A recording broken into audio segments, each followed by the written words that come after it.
Chapter 1047. Translator, Endless Fantasy Translation Editor. Endless Fantasy Translation. No one had expected that this legendary figure of the Tang dynasty was willing to accept them and train them personally. Hiss. They took a deep breath. Due to the long period of training and strict self-discipline, they quickly lowered their heads and suppressed the excitement in their hearts. As the cold wind blew, 4,000 people entered the Su residence in a single file. Behind them, a 7 or 8-year-old child appeared and smiled at the people outside. With a squeak, he quickly pushed the side door shut. As the side door closed, the entire Su residence seemed to have entered another space. The aura of the 4,000 people instantly disappeared, as if no one had ever entered. Senior brother, I've helped you a lot. Don't forget to thank me when you return from the western regions. Under a huge locust tree in the Su residence, the child, Xiao Jianjian, who had stood by when Wang Chong and So Yong-sun played chess, and who was also So Yong-sun's personal disciple, smiled at the sky. Then he loosened his hands, and a falcon with golden wings suddenly soared into the sky and headed west. This falcon, which Wang Chong had asked the eagle to bring to him, was finally put to good use. The war drums rumbled. The Holy Emperor's order was like an invisible catalyst, driving the enormous war machine that was the Tang dynasty into operation. Under Wang Chong's planning, the palace, the Pillar of Heavenly Emperor Mountain, and the Su residence continued to train unprecedented peak troops. Under the push of Zhangqiu Jianqiong and the King of Song, the two important officials of the court, the Ministry of War also quickly passed one decree after another. With the Holy Emperor's endorsement, these orders flew in all directions at an extremely fast speed to the various border protectorates. Enong, Anbei, Longxi, Annan. Several important military locations of the Tang dynasty were all mobilized. In this regard, Zhangqiu Jianqiong and the King of Song adopted Wang Chong's suggestion in their private messages. Quality was more important than quantity. All the protectorates would work together to send their elite soldiers and top-notch generals to reinforce Talas and resist the Arabs. To Wang Chong's surprise, the protectorates that had always resisted, discounted, or paid lip service to him were surprisingly cooperative this time. It's about time. Sealy, the imperial court has already issued an edict. This time, we are being mobilized according to the edict. Remember, if the lips die, the teeth will feel the cold. The two protectorate armies led by Gao Xianji and Wang Chong are the front lines of the resistance against the Arabs, the largest line of defense. If they fail, our Big Dipper army will be the first to bear the brunt.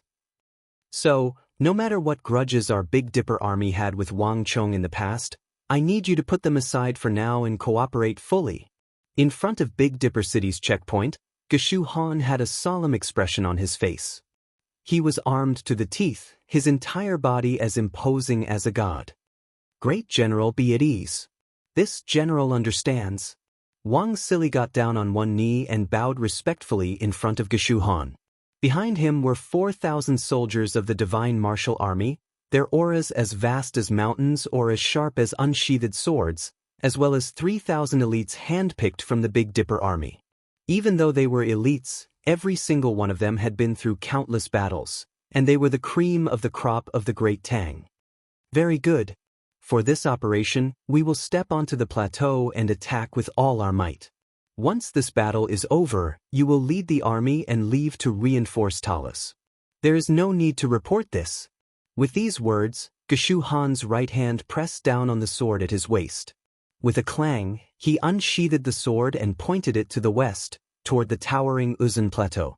In that moment, Geshu Han's aura was as tough as steel, his eyes filled with disdain.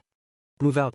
Following this clear and melodious voice, dark clouds gathered in the sky, and a strong gale descended, crashing against the majestic walls of Big Dipper City, producing a deafening boom. In neigh, warhorses neighed, and for the first time, the gates of Big Dipper City were completely opened. The 20,000-some elites of the Big Dipper army poured out like a tide toward the north. Boom! The horn resounded over the plateau. Long before the Big Dipper army had left the city, in the northeast of the Great Tang, in Yuzhou, 6,000 Yuzhou soldiers were galloping from the northeast to the northwest like a thunderous clatter of steel. Of all the protectorates of the Tang dynasty, the one with the least pressure and leisure was probably the Anong Protector General, Zhang Shogui. Even when mobilizing soldiers, Zhang Shogui did so openly and without the slightest misgivings. Yuzhou was a very complicated place. It bordered the Shi, the Khitans, the Western Turkic Khaganate, the powerful Yun Gaesaman, and the Goguryeo Empire. But the one with the greatest advantage was not the numerous factions, but the Anong Protectorate Army and the Yuzhou cavalry led by Zhang Shogui. Zhang Shogui, as the number 2 figure of the Holy Emperor's generation in the Tang dynasty, just this name was enough to suppress the northwest and make no one dare to act rashly. Even someone as ambitious and powerful as Yun Gaesaman could only stand on the high walls of Baisa City and sigh. Gallop. As the 6,000 Yuzhou cavalry galloped away, 2 figures, one tall and one fat, silently watched. One was Baizhen Toluo and the other, Enyao Yuishan. Enyao Yuishan had a complicated look in his eyes as he watched these elite soldiers leave. Enyao Yuishan had risked his life on this journey to the capital. His best brother, Ashina Sugan, had died at that person's hands, and even he himself had almost died there. And even now, Enyao Yuishan had no idea what was going on. Why did that disciple of ministers and generals whom he had never met feel such loathing for him, as if there was a blood feud between them? Is it possible? Enyao Yuishan's eyes flashed as he hesitated. His hands clenched into fists several times and then dropped down several times. Impossible. Before Enyao Yuishan could say anything, Baizhen Toluo interrupted his thoughts. You know Lord Protector General's style. No one would dare to play any tricks. Just endure a little longer, because when the time is right, we really will be able to. Rumble. On the plateau, the grass trembled and the wind roiled. As the soldiers of the Tang dynasty were surging toward Qixi and Anxi, black torrents of steel were surging over the towering Uzun Plateau. Each of these soldiers was wearing the plate armor unique to the Uzun people, but the style, color, and banners of the armor were all different, clearly indicating that they belonged to different factions. But even though they belonged to different clans, nobles, and royal lineages, these Uzun soldiers all shared a common trait. All of them had stellar energy surging around their bodies, making them incredibly powerful. Is everyone here? At the very front of the army, an Uzun general dressed in dark red armor suddenly spoke. This Uzun general had a thick mustache and a tall and powerful body brimming with explosive power. But the most dazzling of them all was his right hand. A dazzling light exploded from his palm like a saber or sword. If one looked carefully, one would realize that this person was rather similar to the Dayan Mangpoj that Wang Chong had killed. Dayan Ersongrong. I didn't think that the Dayan clan would summon you back in order to reinforce Daloan Ruozan. A voice came from the other side. An Uzun general in his 30s, 2 large Uzun scimitars crossed on his back, was riding a pure black steed with glossy fur toward Dayan Ersongrong. Didn't the Dali clan summon you back from the Great Snow Mountain Temple as well? Dayan Ersongrong indifferently said to Dali Nisei. Let's not talk about that. Even the Great Snow Mountain Temple was alarmed by the black corrosion of the sun. Otherwise, the temple would not have allowed so many of us to leave and return to our clans. The galloping of war horses came from the other side. Chili Sulong, one of the young elites of the Chili clan, rode over from another direction, his eyes bright. In a flash, all the Uzun generals fell silent. They glanced at each other and then tacitly nodded. The Great Snow Mountain Temple was the supreme holy land of the Uzun Plateau and possessed a transcendent status in the Uzun Empire. Although the Divine Temple did not participate in secular wars, it was inextricably linked to the Dusong, Dayan, Chili, and Dali clans, as well as other ancient great clans. Every year, each great clan would have a certain quota. They would send their most outstanding youths to the Great Snow Mountain Holy Temple to participate in the trial. Only those who passed the examination had the right to enter the Great Snow Mountain Temple and learn martial arts from the Grand Masters of the Outer Temple. The Great Snow Mountain Temple was divided into the Outer Temple and the Inner Temple. The Inner Temple was the true temple, the place where the sacred monks cultivated. It was located at the highest peak of the snowy mountain, and no one was allowed to enter. Even someone like Dayan Ersongrong, who had cultivated in the Great Snow Mountain Temple for 10 some years, had never entered or seen the sacred monks, let alone others. As for the outer temple, although the cultivation there could not compare to the inner temple, in the secular world, there was not a single one that was not a supreme technique that could shake the world. Hoshu Wizong's Vairocana golden body art and Dian Mangpo's Great Snow Mountain monster dragon art had both originated from there. The rules of the Great Snow Mountain Temple were strict. Other than their own cultivation grounds, no one was allowed to casually walk around the mountain. Moreover, without permission, one could not easily leave the mountain. For so many people to leave the mountain at the same time was definitely unusual. The divine oracle of the empire is no trifling matter. The danger rises from the east. All of you should have heard this by now. Talas is currently being waged, and all of you should know why your clans have summoned you back. As long as we defeat them at Talas, all of Anshi and Chishi will fall into our hands. This will be the collapse of the Tang dynasty and the beginning of a change in the structure of the world. Only by defeating the Tang dynasty and completely disintegrating them can we avoid the calamity of the divine oracle. Only then will all the great clans be spared. Chapter 1048. This person exuded an enormous aura, faintly revealing the bearing of a great general. He had clearly reached the peak of the brigadier general level. However, if one were to sense it carefully, one would discover that within this person's magnificent aura, there was a trace of extremely fierce and crazy murderous aura. It was like a ferocious beast that was covered by a cloth, but revealed a trace of sharp fangs. Dama Trimo. Seeing this black-faced general, an aristocratic family elite suddenly exclaimed in a low voice as he recognized him. The others also revealed looks of shock, and they all backed away with expressions of fear on their faces. Dama Trimo. Uzun was the number 2 figure of the Yarlung royal family in the empire's northern royal district, a terrifying peak brigadier general. But this was not the reason for their fear. Dama Trimo had once gone to the Great Snow Mountain Temple and studied martial arts there. However, his murderous nature was extremely strong, and the martial arts he cultivated were also extremely focused on killing. In addition, Dama Trimo was temperamental and had committed a sin of murder in the Great Snow Mountain Temple. A master of the Great Snow Mountain Temple had pierced his bones with chains and hung on a cliff behind the snow mountain for 7 years.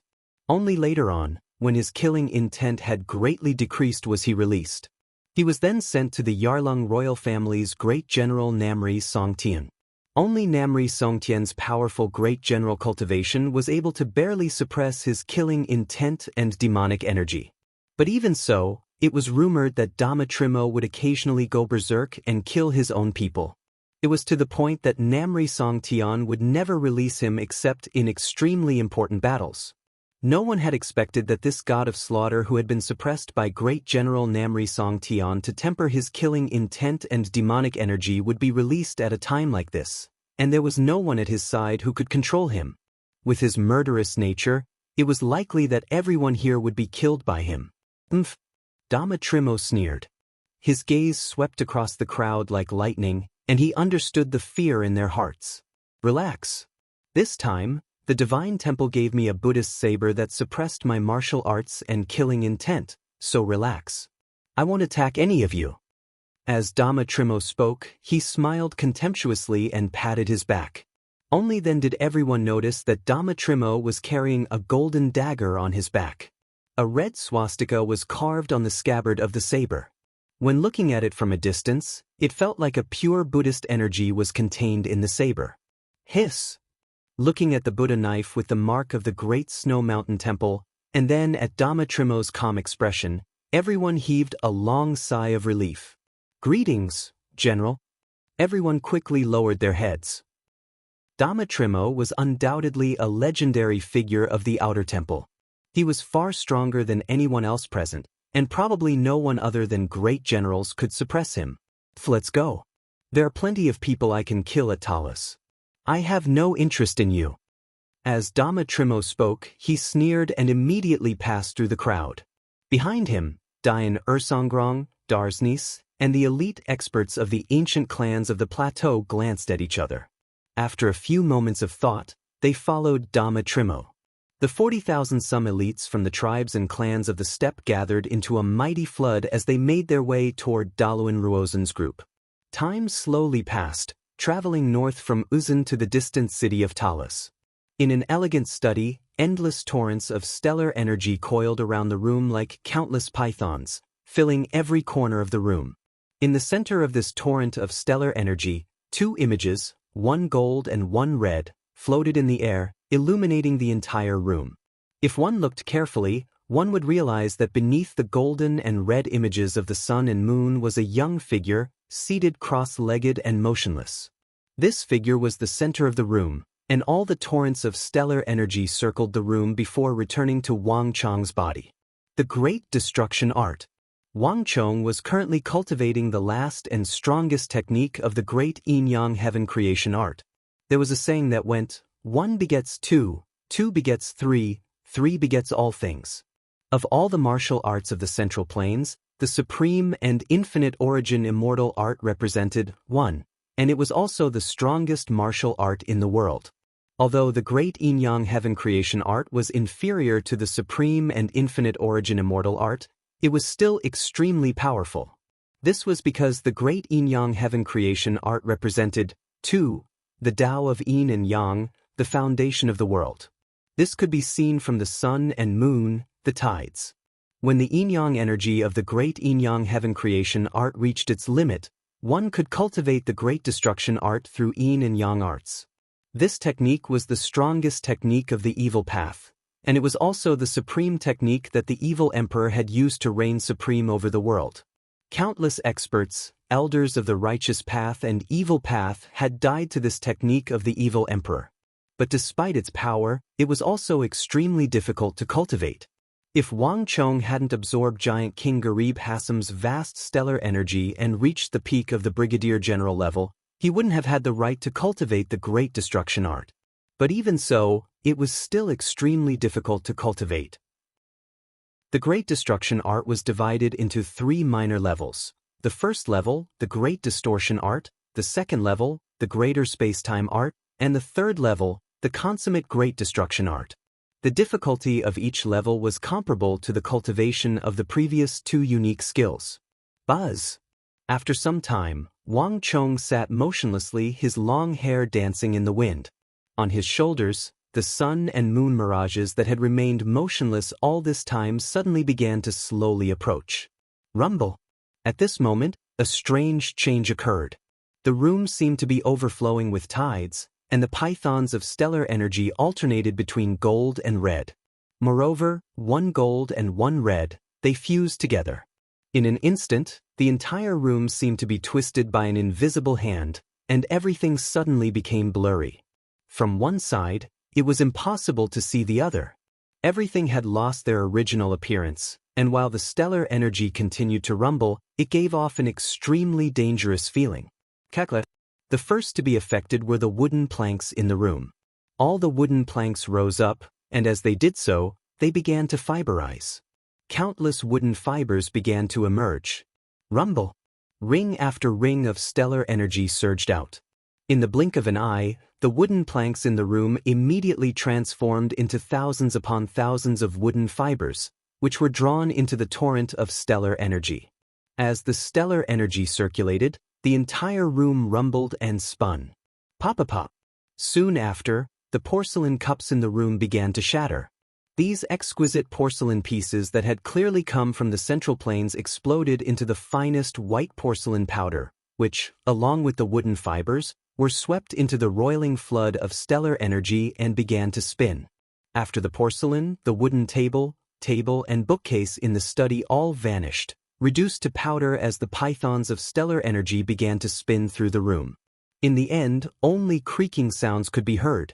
Even the 2 simple and unadorned beast-shaped incense burners in the room couldn't withstand this power. The metal surface of the incense burners suddenly cracked from the inside out, and then quickly collapsed. The Lord of Talos was extremely wealthy.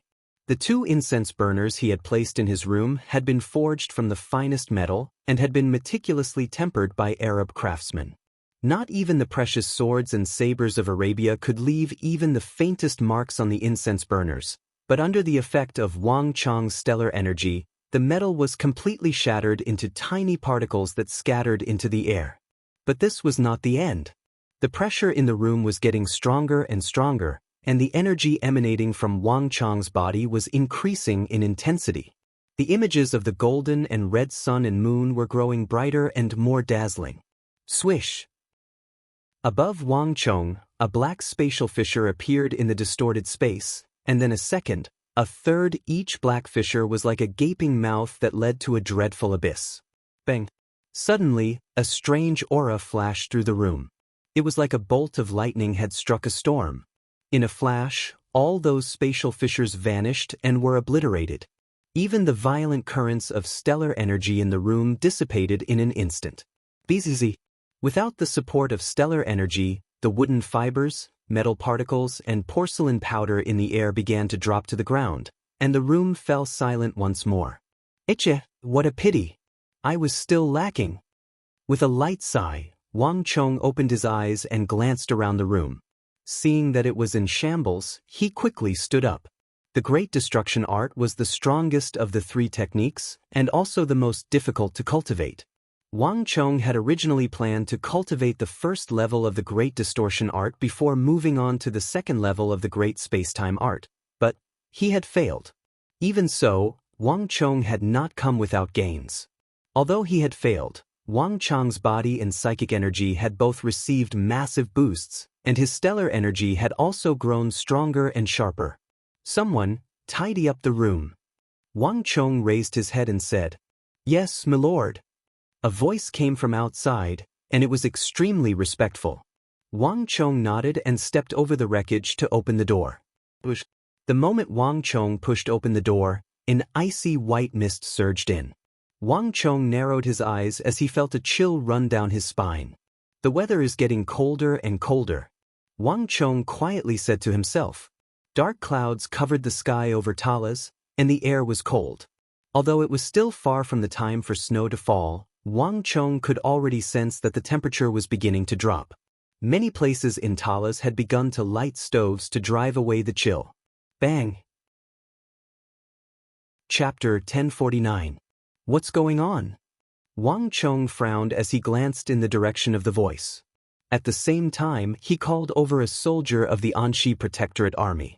"My lord, it's the Chilua tribe. Several lambs froze to death last night. The Chilua tribe says that it's inauspicious for lambs to freeze to death before winter, so they're all clamoring to leave." The Anxi Protectorate Army soldier reported. The Anxi Protectorate Army had been rooted in the western regions for many years, and the majority of its soldiers knew a little of the Hu language, so they had some understanding of the various tribes of the western regions. When Wang Chong had led his soldiers to Talas, he had left the coordination of the tribes of the western regions to the Anxi Protectorate Army. Lambs froze to death? Wang Chong's brow creased. We also find it strange. Lambs freezing to death shouldn't be too big of a deal, but the Chilua tribe has always valued lambs. They say that lambs are cared for by their mothers, so they normally wouldn't freeze to death. In the past, lambs have always been able to survive, with only 2 or 3 of them occasionally freezing to death. But this year, before it even started snowing, 10 some lambs have already frozen to death. The Chilua tribe says that this isn't a good omen.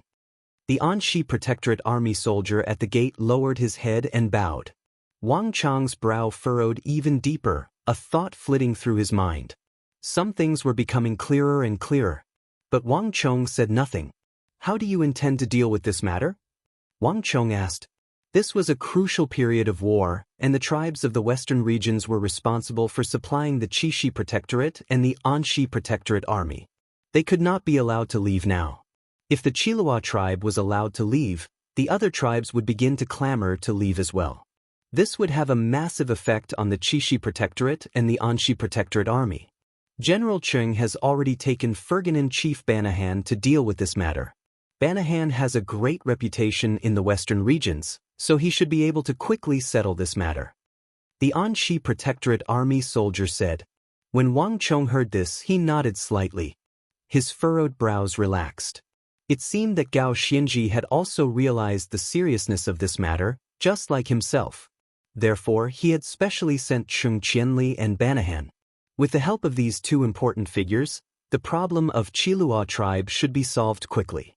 Tell General Cheng that if something like this happens again in the future, tell all the tribes in the western regions that the Tang dynasty will give extra compensation to all the cattle and sheep that freeze to death. Wang Chong said, "Yes, my lord." The Anxi Protectorate army soldier froze for a moment, but he quickly came to his senses and bowed before swiftly departing. The Anxi Protectorate army and the Qixi Protectorate were currently in charge of their own forces, but for the sake of better communication and coordination, both sides had dispatched their own soldiers to assist the other. The Anxi Protectorate army soldier standing in front of Wang Chong's door had been sent by Gao Xinji to Wang Chong. After sending off the Anxi Protectorate army soldier, Wang Chong suddenly whistled for the white-hoofed shadow and set off for the second training ground in the western part of the city. There were 3 training grounds in Talas, each capable of holding 200,000 soldiers. The first training ground had already been occupied by the Wushang cavalry, and the second training ground had been used by Wang Chong to train one of the most unique types of soldiers in Talas. Even before Wang Chong had reached the second training ground, he could already sense a massive tremor. Unlike the tremors caused by a cavalry charge, these tremors came one after the other, like the crashing of waves in an extremely rhythmic manner. At the same time, he could hear shouts and shouts. Ha! Ha! Waves of shouts resounded out, and they were filled with an indomitable and courageous aura. The Mo Saber unit. Wang Chong faintly smiled as he looked into the distance. As this thought flitted through his mind, he urged his horse forward, quickly arriving at the second training ground. This massive training ground was built from thick slabs of gray stone, its edges lined with wooden statues. On the training ground, an elite army of nearly 10,000 soldiers was divided into 3 long human walls, all of them diligently training. Each soldier wielded a thick metal cudgel more than 7 feet long, and all of them were repeatedly practicing. There were only 3 simple movements: hack, slash, and sweep. Although the movements were simple, when 10,000 elite soldiers used the same movements, they exuded an aura that could topple mountains and overturn seas. Ha! Ha! All the soldiers were red in the face and drenched in sweat as they repeatedly swung, sheathed, and unsheathed their sabers. These simple movements required all their strength. "Milord!" Upon seeing Wang Chong, the king of Ganka, Shi Yuanqing, and Lu Shi all came forward to welcome him. "The Mo Saber unit has begun to take shape. Milord, please inspect it." The 3 of them looked at Wang Chong with eyes brimming with respect. The Mo Saber unit had been Wang Chong's idea, and Gao Xinji had strongly approved of it. Moreover, he had ordered the entire Anxi Protectorate army to cooperate with him. Under the influence of the 2 protector generals, all the soldiers were extremely focused on this matter and trained day and night. But only Wang Chong had the right to judge how well they had trained. Wang Chong said nothing, his gaze slowly sweeping over the training ground. Even he had to admit that the army trained by Shi Yuanqing, Lu Shi, and the king of Ganka was doing far better than he had imagined. Shi Yuanqing and Lu Shi were veteran generals of the Anxi Protectorate army and extremely experienced. With the 2 of them working together, the Mo Saber unit had taken shape much faster than he had imagined. But Wang Chong did not lightly speak. A moment later, under the stunned gazes of Shi Yuanqing, Lu Shi, and the king of Ganka, Wang Chong suddenly turned around and unleashed a tsunami of energy. In a flash, the air boomed as this enormous energy seemed to take physical form, enveloping the entire training ground and slamming into the Mo Saber unit. In the corner closest to Wang Chong, a group of unprepared Mo Saber warriors, who were in the middle of training, instantly fell into chaos. With Wang Chong's current level of martial arts and his formidable psychic energy, no ordinary Mo Saber unit could endure this sort of pressure. Under the influence of Wang Chong's energy, the training of the Mo Saber unit was immediately disrupted and began to collapse like dominoes. But a moment later, just when the 10,000 Mo Saber warriors were about to be routed, the situation suddenly changed. The 10,000 Mo Saber warriors had been fighting on their own, but under the stimulation of Wang Chong's energy, they seemed to awaken. The auras of the tens of thousands of Mo Saber warriors flowed into the sea, fusing together into a steely aura that was even more terrifying than Wang Chong's. Rumble. A second later, this enormous energy crashed into Wang Chong's energy. In an instant, the earth trembled, and the air above the entire second training ground emitted a heavy, steel-like roar. Neigh! With a neigh, the white-hoofed shadow beneath Wang Chong staggered back several steps. "Milord!" Shi Yuanqing, Lu Shi, and the king of Gonka were alarmed and hurriedly urged their horses forward. "I'm fine." Wang Chong waved his right hand, stopping them before they could rush over. As he looked at the 10,000 MO saber units chi that had fused together like an impenetrable fortress, Wang Chong's eyes shone brightly, and a joyful smile appeared on his face. The most powerful aspect of the MO saber unit was not their individual martial strength, but rather the fusion of their chi, forming an indestructible and sharp line of defense. They were both an impenetrable fortress and a forest of blades and swords. The auras of 10,000 warriors merged into one. That kind of indomitable and unstoppable momentum was the reason why they charged and broke through enemy lines on the battlefield and were invincible. Behind him, Shi Yuanqing, Lu Shi, and the king of Gonka clearly understood, and they began to contemplate the massive training ground. When Gao Xianji and Wang Chong had first issued this order, the three of them had also been puzzled as to why they needed to form this army, especially when they were so short on soldiers. But now, no one had any doubts. Even Shi Yuanqing, Lu Shi, and the others felt that this enormous aura was enough to change the course of the battlefield. Do you see? In the future, train in this direction. Spirit, energy, mind, and strength. This is the essence of the MO Saber unit. Wang Chong sternly said. This general understands. The three replied in unison. Without another word, Wang Chong urged his horse to charge into the ranks of the MO Saber unit and inspect them one by one. Hold the hilt 1 foot from the hilt with your left hand and 3 feet from the hilt with your right. Only in this way can you display the full power of the MO Saber. In addition, when you slash, make your waist and thigh as one. You must not only use stellar energy, but also the strength of your entire body. Yes, your subordinate understands. Your movements are wrong. When you raise the saber over your head, your arm is not completely straight, but you should hold back some strength. This is a process of accumulating strength, just like a mechanism. If you are too straight, you will use the same move and lack flexibility. Yes. Wang Chong slowly rode through the MO Saber unit, correcting the movements of the MO Saber soldiers. This was a new type of soldier and there was no precedent for it. In this aspect, only Wang Chong could correct them one by one. Behind him, the king of Gonka, Shi Yuanqing, and the others also understood the uniqueness of this unit and listened attentively, committing it to memory. General Shi, General Lu, time is limited, and the MO Saber unit doesn't have much time to train. I hope that you will firmly remember the important points I just told you. I will leave this task to you. I believe in you. Milord, be at ease. We will do our best. The three said in unison. Just as they were speaking, an eagle suddenly flew down from the sky, heading in Wang Chong's direction. Wang Chong raised his eyebrows and quickly stretched out a finger to catch the eagle flying down from the sky. Removing the letter from the eagle's leg, Wang Chong glanced at it, and a trace of joy appeared on his face. Chapter 1050. At this moment, Wang Chong felt much more relaxed. The letter had been sent by the king of Song and Zhangzhou Jianqiong in the name of the Bureau of Military Personnel. The Xuanwu army that Wang Chong had trained through his uncle Li Lin in the name of Zhao Fengchen was already on its way to Qixi. The border protector generals, Geshu Han, and Zhang Shogue had already sent reinforcements to the northwest. Everything was on the right track, and with the addition of the Divine Prison Army that his little uncle Wang Mi had dispatched, there were nearly 30,000 soldiers on their way to Qixi, and these soldiers were all elites. Their weapons and equipment might have been lacking compared to the meteoric metal and woozy steel of the Wushang cavalry, but in terms of pure fighting prowess, they were not one bit inferior. This was Wang Chong's greatest hope in this battle. Senior Su has already agreed to help me train 4,000 soldiers. There's only one place left to borrow soldiers.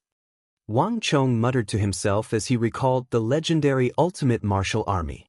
Whether it was Zhao Fengshen's Xuanwu army, his little uncle's divine prison army, Geshu Han's divine martial army, or in Sichuan's dragon stallion army, they were all just one part of Wang Chong's plan. The most crucial part was still the ultimate martial army. The ultimate martial army not only excelled in offense, but also in defense, strength, agility, and speed, all of which far surpassed ordinary elites. More importantly, this powerful army could rely on the strength of its soldiers to form an array formation. Within the range of the formation, the strength of all the soldiers could be linked together. Not only could they increase their strength, they could also use the formation's abilities to evenly distribute the damage suffered by each person to the others, minimizing the damage suffered by each person in battle. In this aspect, it was actually very similar to Dian Mangpo's Great Bond formation. What was different about the ultimate martial army was that once the formation was activated, it could constantly absorb the heaven-earth origin energy in a radius of 100 li, pouring it into the formation and strengthening the soldiers' stellar energy. Any army that received the help of the ultimate martial army would have their strength greatly increased, and they would be able to fight for a longer period of time. Several hundred years ago, in Taizong's era, this ultimate martial army was one of the most dazzling elite forces under Taizong's command. But as time passed, coupled with the fact that the ultimate martial army's cultivation was extremely harsh, the legends of the ultimate martial army were rarely heard in the current Tang dynasty. But Wang Chong knew that the ultimate martial army still existed in the capital. This ultimate martial army did not have many soldiers, only 2,000 or 3,000. It could be considered the last bloodline of the ultimate martial army in this world. If Wang Chong wanted to maximize the power of the Xuanwu army, divine prison army, divine martial army, and dragon stallion army, he needed the help of the ultimate martial army. Looks like I can only alarm that old senior. Wang Chong muttered to himself, a figure appearing in his mind, a rare look of respect appearing in his eyes. There were many great clans in the capital, and one of them was the Duke of Yi, whose ancestor had been one of the founding ministers of the Tang dynasty for 3 generations. But by the time of the current Holy Emperor, the clan had begun to decline, unable to regain the glory of its ancestor. Moreover, this clan did not have any outstanding talents and was very inconspicuous, so almost no one in the capital paid it any attention. But Wang Chong knew that this clan was far more powerful than he imagined. There was still a true old senior living in the Duke of Yi residence. This old senior had lived through 4 dynasties and was almost a contemporary of So Yong-sun. But just like So Yong-sun, he had long ago retired from the world, and the outside world believed him to be dead. Under the guidance of this old senior, the Duke of Yi residence had only done one thing in the last 100 years. Search the world for talented children to enter the ultimate martial army and continue the bloodline of the ultimate martial army. But the requirements for the ultimate martial army were far too high, and it was extremely difficult to train. Thus, the Duke of Yi residence had only managed to train 2,000 or 3,000 soldiers of the ultimate martial army. Moreover, the Duke of Yi residence never showed it to anyone, nor did it lend it to outsiders. In normal circumstances, it would be almost impossible to borrow such a powerful army from the Duke of Yi residence. But Wang Chong knew that this was not because the Duke of Yi residence was harsh or stingy, but because the Duke of Yi residence was benevolent and concerned about the world. It hoped that this army would be used for the sake of the country and not fall into the hands of those with evil intentions who would use it for their own personal goals and ambitions. Thus, it preferred to remain hidden. Shui Qianjun, bring a brush and paper. Wang Chong said without turning his head. Yes, Marquis. A few moments later, an eagle soared into the sky, carrying a topographical map of Talas and a letter from Wang Chong. It flew through the mountains and rivers toward the capital. In the southwest of the imperial city, the capital of the Tang dynasty, an ancient estate stood, shaded by trees. On the gate of the estate were 3 large words carved in gold. Duke of Yi residence. The Duke of Yi residence was far from the only noble clan with illustrious ancestors that had gradually declined in later generations. The Duke of Yi residence was only one of them. As the talents of the Duke of Yi residence dwindled, It gradually declined. In recent times, the Duke of E residence had even moved its residence to the most remote part of the southwest, completely moving away from the places where the other great clans and dukes resided, making it stand out in the capital. Walala! An eagle suddenly descended from the sky and flew into the Duke of E residence. Swoosh! Before the eagle landed, a figure suddenly flew out from a hidden corner of the seemingly calm and relaxed Duke of E residence. With a wave of his hand, he grabbed the eagle with lightning speed and landed gracefully. Patriarch, there's a letter.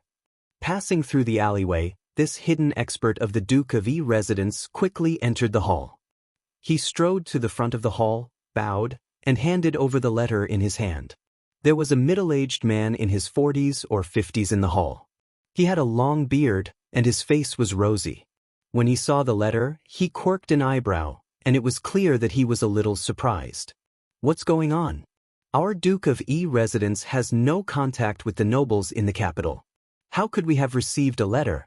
Are you sure you didn't make a mistake? The middle-aged man said in a deep voice. Patriarch, there's no mistake. It is indeed someone from our Duke of E residence. The hidden expert said respectfully. The middle-aged man hesitated for a moment before he finally took the letter from the guard. This is a letter from Talas. How is this possible? The moment the middle-aged man saw the postmark on the back of the letter, his body trembled, and his pupils shrank as if he had been pricked by a needle. Impossible! The middle-aged man's mind was in turmoil. He had heard about the incident at Talas, but the Duke of E residence had always kept a low profile and rarely interacted with the great clans of the capital. He simply could not understand how this matter had anything to do with the Duke of E residence. The middle-aged man quickly skimmed through the letter. When he finished reading, his breathing became ragged, his entire body in chaos. Holding this simple letter and a map of Talas, the middle-aged man fell into a long period of thought. Father, how did this young marquis know that our Yuchi clan has the ultimate martial army? As the middle-aged man was thinking, a voice came from behind him. Alarmed, the middle-aged man turned his head. A young man of 21 or 22 had at some point walked up behind him and read through the contents of the letter. Funu, why are you here? The middle-aged man looked nervous as he quickly crumpled the letter in his hand into a ball. What ultimate martial army? Don't speak nonsense. Our Yuchi clan has no ultimate martial army. As the middle-aged man spoke, he flicked his sleeves and abruptly stood up from the armchair. Then, he quickly walked into the inner room. But father, the matter of Talas has caused such a ruckus that even Duke Jiao and the Grand Preceptor have appeared, and even the Holy Emperor has personally spoken. Isn't this the perfect time for our Yuchi clan to serve the Tang dynasty? Moreover, soldiers are trained for 1,000 days to be used in a single moment. Hasn't our Yuchi clan trained the ultimate martial army generation after generation for this day? Otherwise, what would be the point of all this painstaking training? Yu Chiefin panicked and spread out his arms in front of his father. Bastard thing! Do you think I don't know what you're thinking? The Yuchi clan's ultimate martial army has never been used for personal gain. If you want to stand out, rely on your own strength. The ultimate martial army is not a tool for you to rise to the heavens. Disobeying the teachings of our ancestors will bring about the extermination of our entire Yuchi clan. The Yuchi clan patriarch's eyes were wide with rage as he spoke harshly. But father, I just want to carry on the glory of our Yuchi clan's ancestors. Is this wrong? Don't tell me you're willing to let our Yuchi clan remain unknown. Unexpectedly, Yu Chiefin's eyes were wide open, not yielding in the slightest. Slap. As soon as Yu Chiefin's voice fell, a heavy slap landed on his face. The huge force caused his body to stagger and almost fall to the ground. Beast, have you forgotten what happened 30-some years ago? Back then, your uncle had the same thoughts as you, wanting to revitalize the Yuchi clan. He secretly took away a branch of the ultimate martial army and had them join the first prince in resisting the third prince. But who could have imagined that the weakest and most incompetent third prince would ascend to the throne and become the Holy Emperor? This almost brought about a calamity for our Yuchi clan. If this wasn't the case, why would our Yuchi clan have moved out of our original estate and cut off all relations with the other noble clans? The Yuchi clan patriarch's face was ashen as he stared at Yuchi Fun in exasperation. Yuchi Fun's expression froze, and he was rendered speechless by these words. Chapter 1051. But father, the young Marquis Wang Chong is the son of Heaven's disciple, and his grandfather, Duke Jiao, is a man of virtue and prestige, renowned throughout the world. Moreover, in the War of the Southwest, the young Marquis used up all his wealth to hire several thousand soldiers and brave enormous risks to enter the Southwest. In the end, he turned the tide and saved the common people of the Southwest from disaster.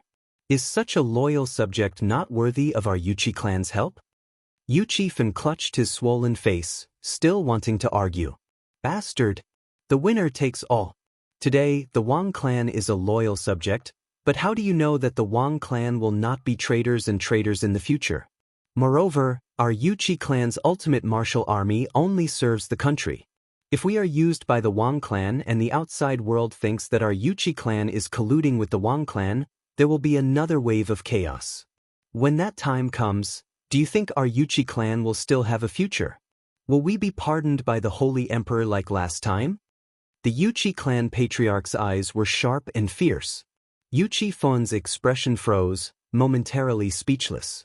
Evil spawn, get out of my sight. The Yuchi clan patriarch angrily said. Enough! At this moment, an elderly voice came from the ground, echoing through the hall. Both the Yuchi clan patriarch and Yuchi Fun were alarmed by this voice. The Yuchi clan patriarch's face was tinged with awe, but Yuchi Fun's face was overjoyed, as if he had found his savior. Grandpa Zheng. Funner is right. The elderly voice said. Ancestor. The Yuchi clan patriarch couldn't help but grimace. Funner, Grandpa Zheng asks you. You said that Wang Chong is Duke Jiao's descendant, and that he is both loyal and righteous. Is this true? The aged voice continued to echo in the ears of the father and son like thunder. Grandpa Zheng, it is absolutely true. Yuchi Fun sternly said. Grandpa Zheng understands. Yuchi Feng, bring that letter over. I want to take a look. The elderly voice was dignified and dignified. Yes, ancestor. The Yuchi clan patriarch hesitated, but in the end he could not go against the will of his ancestor. A few days later, at night, in the backyard of the Yuchi mansion. Hong Long, the ground suddenly split open, revealing a huge underground tunnel. In the next second, squads of black-armored soldiers charged out on horseback. Each of the cavalrymen exuded a sharp and capable aura, giving off the feeling that they were like unsheathed longswords, ready to slash out at any moment. Their auras were swift and fierce, but there was no lack of heaviness, giving off a feeling of great power. The strangest thing was the helmet of the cavalrymen. All of the black-armored cavalrymen were wearing cold and cruel masks on their faces. Go! The leader of the ultimate martial army urged his horse's abdomen and galloped away, disappearing into the night with the 2,000 soldiers behind him. Time slowly passed.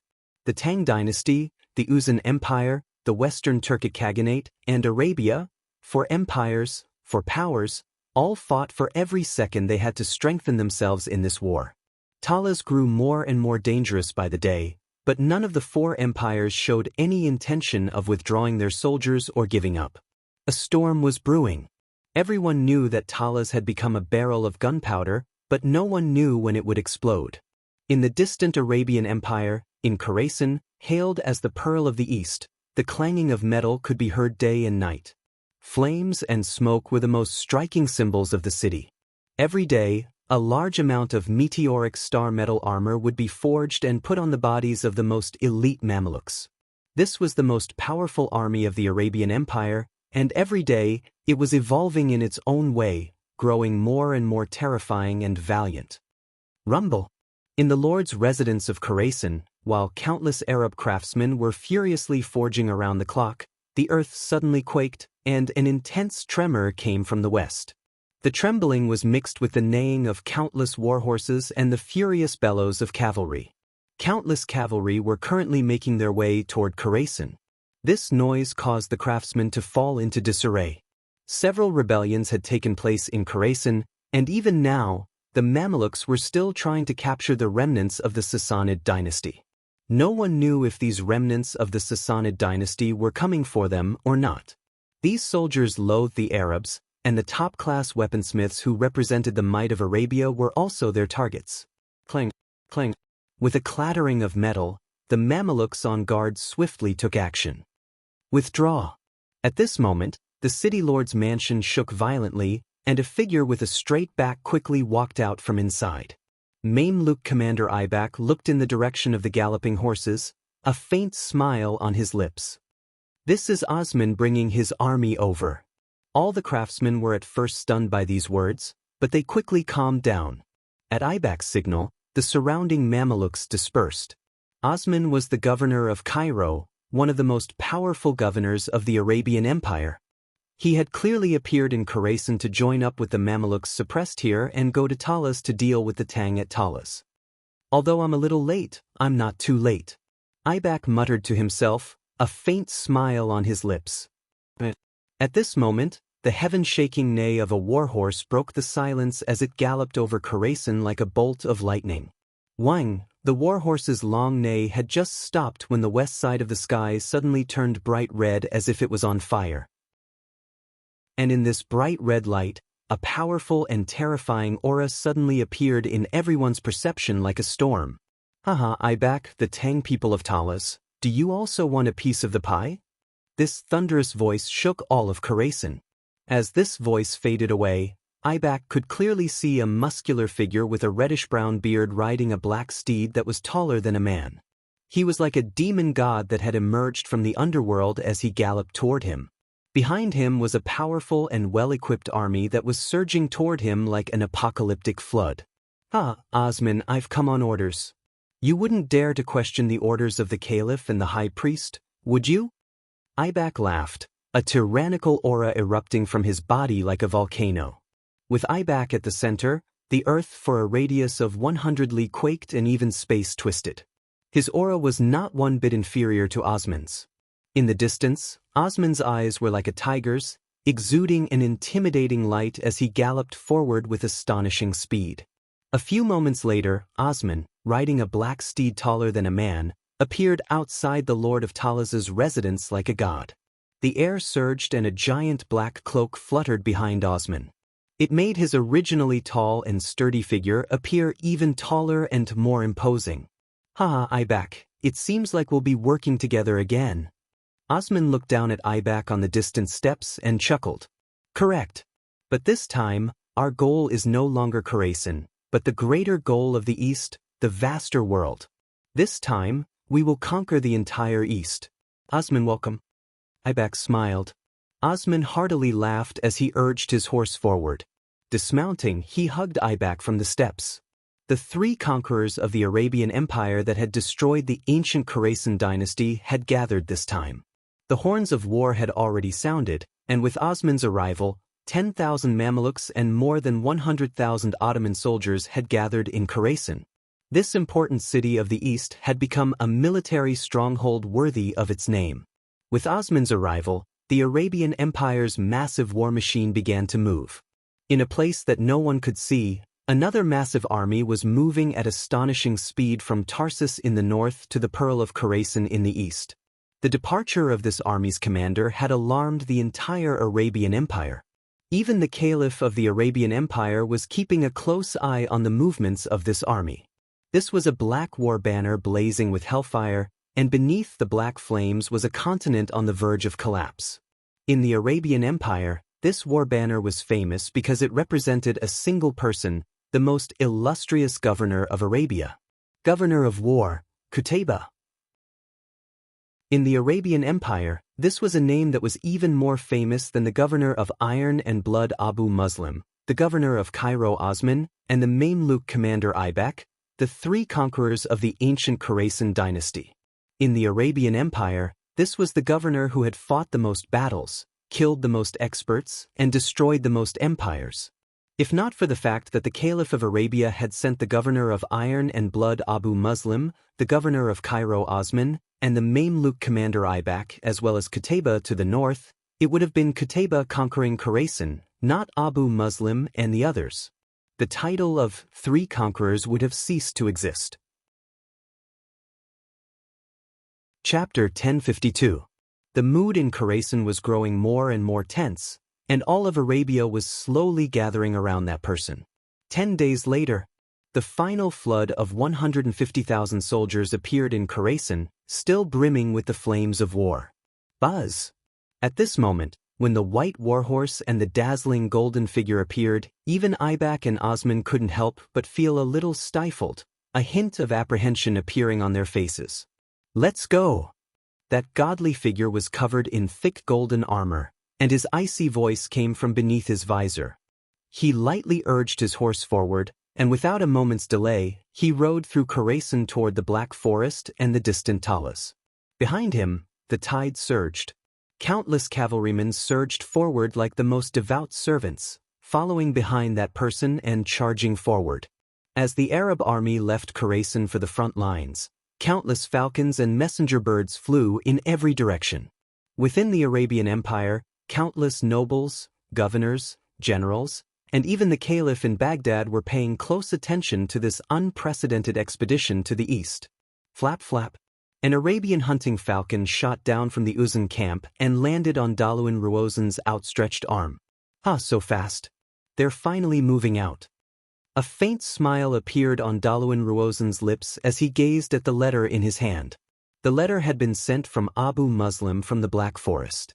More than 300,000 Arab reinforcements, 2 governors, and the tens of thousands of Arab militias they had recruited along the way. This was an unprecedented Arab army marching toward the Black Forest. This was a force so powerful that it could no longer affect a war on the level of the Battle of Talas.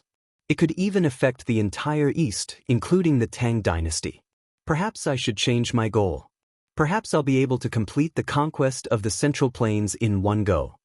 A bright light flashed through Daluin Ruozan's eyes, and he immediately crushed Abu Muslim's letter into powder. 400,000 elite Tang cavalry and the reinforcements that had arrived from Uzun brought together a total of 500,000 soldiers, including 7 imperial great general experts. This strength far surpassed that of the Mengshi Yusang army on the shores of the Arai. In Daluin Ruozan's entire life, he had never built such a powerful army. Informed Duwisili to assemble the army and prepare for battle. Daluin Ruozan turned his head and said to the orderly beside him, "Yes." The messenger received the order and immediately flew away. Daluin Ruozan watched him disappear into the distance before slowly turning to the 2 great generals at his side. "Are you ready for the final battle?" Huoshu Wizong and Dusong Mangpoj said nothing, only firmly nodding their heads, their eyes glimmering with determination. Both of them understood what Daluin Ruozan meant. This was the final battle. If they wanted to defeat the Tang dynasty and change the ratio of strength between the Tang dynasty and Uzun, this was their last chance. If they did not succeed, they would die trying. "Summon the army!" With Daluin Ruozan's final order, a storm erupted from the Uzun camp to the west of Talas, engulfing the entire world. This was bound to be a war that would shake the entire eastern world. Crackle, crack. As the Uzun army began to move, a thick bolt of lightning shot over the Uzun camp. For a moment, dark clouds roiled, and the atmosphere in Talas grew even tenser. A few moments later, a hunting falcon descended from the sky. Wang Chong had also received a message from the Khorasani. It was the Arabs. The contents of the letter caused Wang Chong's heart to sink. The day had finally arrived. Governor Qutayba of Tarsus, Governor Osman of Cairo, and the elite Mamelukes of the Arabian Empire, an army of 300,000 to 400,000 soldiers, were currently making their way to Talas. This fated battle had finally begun. "Give this letter to Protector General Gao Xianji. Pass on my order to prepare for battle." After saying this, Wang Chong walked out of his room and gazed at the second training ground on the west side of Talas. Boom! A series of shouts were heard. In an instant, the airflow was turbulent. In the sky above the second training ground, a surging aura covered the sky and earth, and within this invisible aura, there were tens of thousands of long and magnificent saber marks. After a long month, the MO saber unit had finally taken shape. The atmosphere in Talas instantly became tense and hostile. But the influence of this battle was not limited to just Talas. In the southeast of the Great Tang, in a famous mountain range, ancient trees grew densely along the undulating terrain, covering the entire mountain range. This was an enormous mountain range that spanned 160 to 70 kilometers. Wild beasts roamed the area, and it was extremely remote. Under normal circumstances, no one would come to this place. However, for some people, this protruding mountain range was like a holy land. "Grandpa, have you found the dragon head and the dragon cave?" In the lush forest, a crisp and tender voice rang out. Taking a closer look, Zhang Xian saw a 7 or 8-year-old child with a long beard riding on a large green ox in a lush bush. The ox's fur was glossy, and stellar energy flowed through its body. It was clearly not an ordinary animal. Soon. Right in front of the little boy was an azure-clothed old man with 3 strands of immortal beard. He held a bronze compass in one hand while stroking his beard with the other, and his gaze ceaselessly sized up the surroundings while he seemed to be full of vigor and energy as if he was in command of the world. A fortune teller of geomancy, a plain-clothed fortune teller. In the Tang dynasty, there was a group of warlocks who studied geomancy and geography, as well as the direction of the draconic energy of the earth. They were called mystic scholars. They usually hid themselves and rarely showed themselves to others. They would only come out at certain times, and most of the time, they would spend their time observing the landscape and the draconic energy of the 9 continents. Found it. A moment later, the compass on the bronze compass trembled and pointed in a direction. Almost at the same time, the sage-like old man in green suddenly smiled. He extended a finger and looked at a cliff in the distance that was shrouded in clouds and had a strange terrain. Looking from afar, this cliff just happened to be like a huge dragon head lying on the ground, snoring away. "Grandpa, did we really find it? Are we going to build a Taoist monastery here in the future?" The child said in a childish voice. Little Yun, that's right. When Grandpa finds the dragon cave, we'll build a wooden house here and guard the entire dragon vein.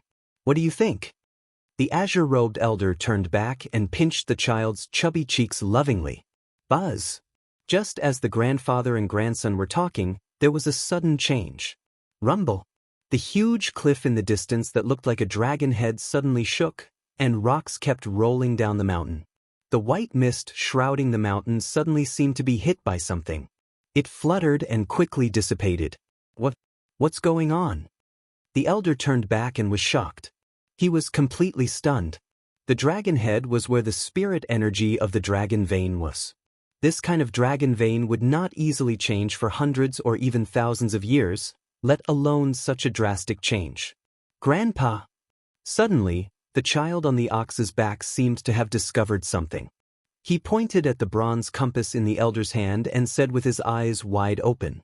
The elder was stunned. He lowered his head and found that the needle of the compass in his hand had suddenly spun crazily. Boom! At this moment, an earth-shattering sound was heard. Under the gazes of the old man and the young man, the cliff where the dragon's head was located suddenly collapsed. Like sand, the entire thing fell down. "The dragon vein is moving. How is this possible?" The azure-robed elder's heart palpitated as if he was struck by lightning. There were many ancient mountain ranges in the land of the 9 prefectures. Only an extremely small number of large mountain ranges could be called dragon veins. These dragon veins would not change at all for hundreds of years. The phenomenon of a dragon returning to the sky was extremely rare. Every time it happened, it meant that the land of the 9 prefectures would undergo a huge change. Roar! Just as this thought flashed through the azure-robed elder's mind, an earth-shattering dragon roar came from the void in the next moment. The place where the dragon head had collapsed was filled with dust. Not only did the dust not fall down, but under the influence of an invisible force, it surged into the sky. Very soon, an even more shocking change occurred. Under the shocked gazes of the azure-robed elder and the child, a huge dragon suddenly stretched out from the mountain range. It raised its head and rose from the ground. This dragon was formed from endless dust, sand, and spiritual energy of the world. The dragon's horns, eyes, scales, tail, everything was vivid and lifelike. In front of this huge dragon, The azure-robed elder and the child standing on the mountain were as small as ants. The wind howled, and endless storms surged in all directions. Under the effect of this violent force, all the trees and rocks trembled violently. Countless birds suddenly flew into the sky, and many beasts also seemed to be frightened. They rushed out of the forest and ran in all directions. At this very moment, the entire world was trembling violently in the face of this dragon-shaped pressure. At that moment, even the 7- or 8-year-old child on the back of the green ox forgot his fear. His gaze was fixed on the void like the azure-robed elder, and even his breathing almost stopped. In the sky, the huge dragon formed from the Earth's dragon energy looked up at the sky. It was struggling and roaring as if it was enduring great pain. "Grandpa, why is a dragon in pain?" The pituitary boy stared blankly at the sky. He had received many books on geomancy and dragon veins since he was young, but none of the books, including what his grandfather had taught him, had mentioned anything about the phenomenon before his eyes. However, the azure-robed elder's heart was in turmoil. He could no longer hear the child's voice. There was only one voice left in his heart. The dragon returns in 100 years, and the divine land changes in 1,000 years. Chapter 1053. There were a total of 9 giant dragon veins on the earth, representing the Tang dynasty of the Middle Plains and the fortune of the entire divine prefecture for 1,000 years. Such a scene would only appear when the heavens changed, and there was a great change. The dragon form of the dragon vein could sense the impending danger. Its pain and roar only meant one thing: the divine prefecture was about to change, and a great catastrophe was about to come. How can this be? The divine prefecture is in trouble. The divine prefecture is in trouble. I must leave and inform the sect as soon as possible, as well as the imperial family of the Tang dynasty. The green-robed elder felt a chill in his heart. With a sway of his body, he suddenly picked up the child on the back of the green ox and disappeared without a trace. The dragon veins of the 9 states were not the only ones who sensed this danger. Under the starry night, in the imperial palace of the Tang dynasty, on the observatory of the Northern Imperial Observatory. On the huge sun-shaped observatory, an elder dressed in a luxurious dark blue robe sat motionlessly on the observatory, as if he had become one with the entire observatory. The elder's hair and beard were all white, and he had the air of an immortal. Around him, specks of light that looked like stars floated in the night sky, making the elder's silhouette look incomparably mysterious. And if one looked closely, they would discover that the specks of light around the elder were faintly resonating with the stars in the sky, revealing a profound truth. The elder seemed to have been petrified, and he did not move at all. After an unknown period of time, boom, a violent wind surged, as if struck by an invisible force. The old man's body suddenly trembled, and the starlight around him suddenly dimmed, fluctuating violently. Some of the starlight even directly fell from the sky, disappearing into nothingness. The heavens changed, the stars are in chaos. How is this possible? How is this possible? On the observatory, the elder suddenly opened his eyes.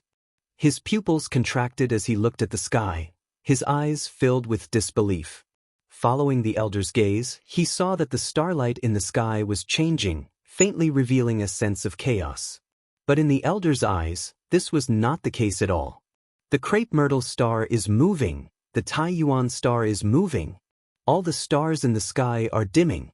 This is the chaos of the divine prefecture, a calamity for the 9 states. The elder's hair and beard trembled violently. Let me see where cholera is coming from. The old man straightened his body and formed a spell with his right hand. The 5 fingers on his left hand seemed to have a life of their own, constantly moving and changing, deducing and calculating at an astonishing speed. Just as the old man was deducing, a deep and unparalleled power suddenly burst forth from the old man's body. With the old man as the center, the huge stargazing platform changed violently, and a huge astrolabe appeared first. As the astrolabe rotated, it emitted a sound that seemed to be condensed from solid steel. At the same time, in the dim light around the old man, all the stars in the sky appeared at the same time, and according to their own rules, They moved at a speed 100 times faster than normal. The old man's white eyebrows trembled. His eyelids drooped slightly as he mumbled to himself. He was completely immersed in the world of divination. In just a moment, all the illusions disappeared. The old man suddenly opened his eyes. His bright eyes looked toward the sky above the northwestern defensive line. The stars in the sky were normal, but the old man's gaze had long since pierced through the layers of starry sky and landed on a huge star that was isolated from the rest. Talas! On the stargazing platform, the old man's fingers suddenly froze, only one thought remaining in his mind. How? That place is so far from the capital. The old man was stunned, and then he began to calculate once more. Gao Shinji, so Arabia, countless thoughts flashed through the old man's mind, and many images appeared in his mind. When the old man reached the deepest part of his calculations, his body suddenly trembled, and he opened his mouth and spat out a mouthful of blood. Not good. Talas is in trouble. This battle will affect the fortune of the Tang dynasty for the next 1,000 years. And all of this is only the beginning of an even greater calamity. I must tell His Majesty as quickly as possible that the Tang dynasty is in trouble. The blood on the old man's beard was a ghastly sight, but he stood up from the stargazing platform, not even bothering to wipe his beard before hurrying into the inner courtyard of the imperial palace. The rising of the 9 provinces and the strange changes in the eastern lands were constantly being transmitted to the imperial palace, but all the news was suppressed. Deep into the night, galloping sounds could be heard as a warhorse galloped through the palace gates, galloping towards the depths of the imperial palace. It was forbidden to ride horses in the imperial palace, but the sight of that majestic Tongluo steed and that golden dragon token caused all the palace gates to open. Only one person in the entire imperial city possessed this token. The Tongluo Great General Abusi. The Tongluo clan had served the imperial clan for more than 200 years, and the Tongluo clan was loyal and devoted to the Tang dynasty. Because of this loyalty and their astonishing feats in the past, Abusi, the Tongluo chief, had been given a token and a special honor, allowing him to gallop freely through the imperial palace. This was a privilege that not even the scions of the Tang dynasty could enjoy. A few moments later, Abusi had passed through the palace and appeared in front of that lofty hall that represented the center of power of the Tang dynasty. This lowly subject Abusi kowtows in salute to Holy Emperor. What decree does Holy Emperor have? This lowly subject will go through fire and water with all his might. Abusi leapt off his horse and dashed up the stairs. He lowered his head and knelt heavily in front of the hall. Abusi's expression was extremely solemn. Everyone knew that the holder of that golden dragon token possessed supreme authority and could even ride a horse through the imperial palace in the middle of the night. But only the Tongluo clan knew that only members of the Tongluo clan could use it when an extremely important matter occurred. This did not represent glory, but a duty and a mission. It represented the Tongluo clan's loyalty to the imperial clan and an ancient agreement. The hall was quiet. After a long time, a voice came from inside. Abusi, we have an important matter to entrust to you. Your divine holiness, please instruct me. Abusi's expression chilled and his head drooped even lower. Tongluo clan immediately dispatched 6,000 soldiers to Talas. The Holy Emperor's voice drifted out of the hall. Thus, Abusi's pupils constricted. The Tongluo clan had served the imperial clan for centuries and rarely left the capital, spending the majority of their time guarding the imperial capital. But when he heard the Holy Emperor's words, Abusi immediately responded without hesitation. This lowly subject receives the decree. This lowly subject will immediately lead the Tongluo cavalry to the northwest and fight with Lord Gao against the Arabs. There was no one who did not know of the events at Talas. Although Abusi had clashed with Wang Chong during the regional commander's incident, Abusi would never disobey an order from the Holy Emperor. Whether it was Wang Chong or anyone else, the Tongluo clan had sworn an oath to the imperial clan. There is no need. We only need you to dispatch 6,000 Tongluo cavalry to escort something for us. The Holy Emperor's majestic voice resounded through the hall. Ah! Abusi's expression froze as he finally raised his head. He had never imagined that the Holy Emperor had only sent him to escort a single item. Go! The Holy Emperor's voice resounded through the hall. Bzz. Bzz. In the next moment, the entire palace rumbled, and right before Abusi's eyes, a massive foot covered in thick armor suddenly stepped out of the palace doors. This guard was dressed in thick armor that made him seem like a monster. Ordinary guards were not even a third of his size. His entire body was shrouded in thick armor, and even his face was covered in a monstrous mask. Abusi swore that in all his years of service in the palace, he had never seen this guard before. His body was shrouded in a thick aura of darkness, and even with Abusi's cultivation, he was unable to see through him. However, this was not what shocked Abusi the most. What shocked him the most was the long war flag in the monstrous guard's hand. This war banner was as tall as 2 people and as thick as a wrist. It was forged from deep-sea Xian iron and some other unknown metal, and what drew Abusi's attention the most was the massive banner on the pole. The war banner was red and black, so red that it seemed to be dripping with blood. The surface of the banner was mottled and old, a clear indication that it had existed for a very long time. Most inconceivable of all was that Abusi could sense a pure and thick flow of stellar energy from the banner. The nature of this stellar energy was enough to make an imperial great general like Abusi pale in comparison. This is... Abusi's heart skipped a beat and a thought flashed through his mind. His mouth opened but he did not say anything and he quickly lowered his head. I didn't think that His Majesty would take out this war banner. At this moment, Abusi's heart was in turmoil, like a raging storm. Rumble. Several hours later, the earth quaked as 6,000 Tongluo cavalry escorted a black-armored guard out of the capital for the first time to the distant Talas. At the same time, while the 6,000 Tongluo cavalry were leaving the capital for Chishi, in the northern part of the empire, in the distant western Turkic steppe, a battle was brewing. Ready! A loud voice resounded over the plateau. On the ground, tens of thousands of soldiers of the Biting Protectorate Army had formed a long human wall. Behind this human wall were countless shieldmen, spearmen, infantry, axemen, and archers, as well as a vast sea of cavalry.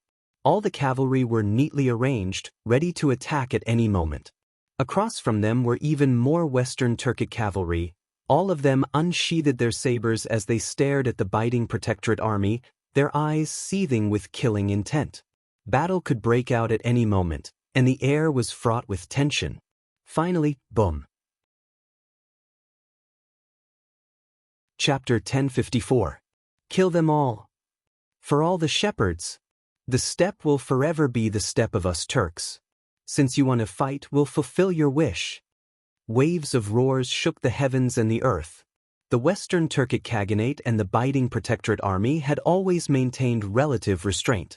Although there were battles every year, the intensity of the battles were not very high.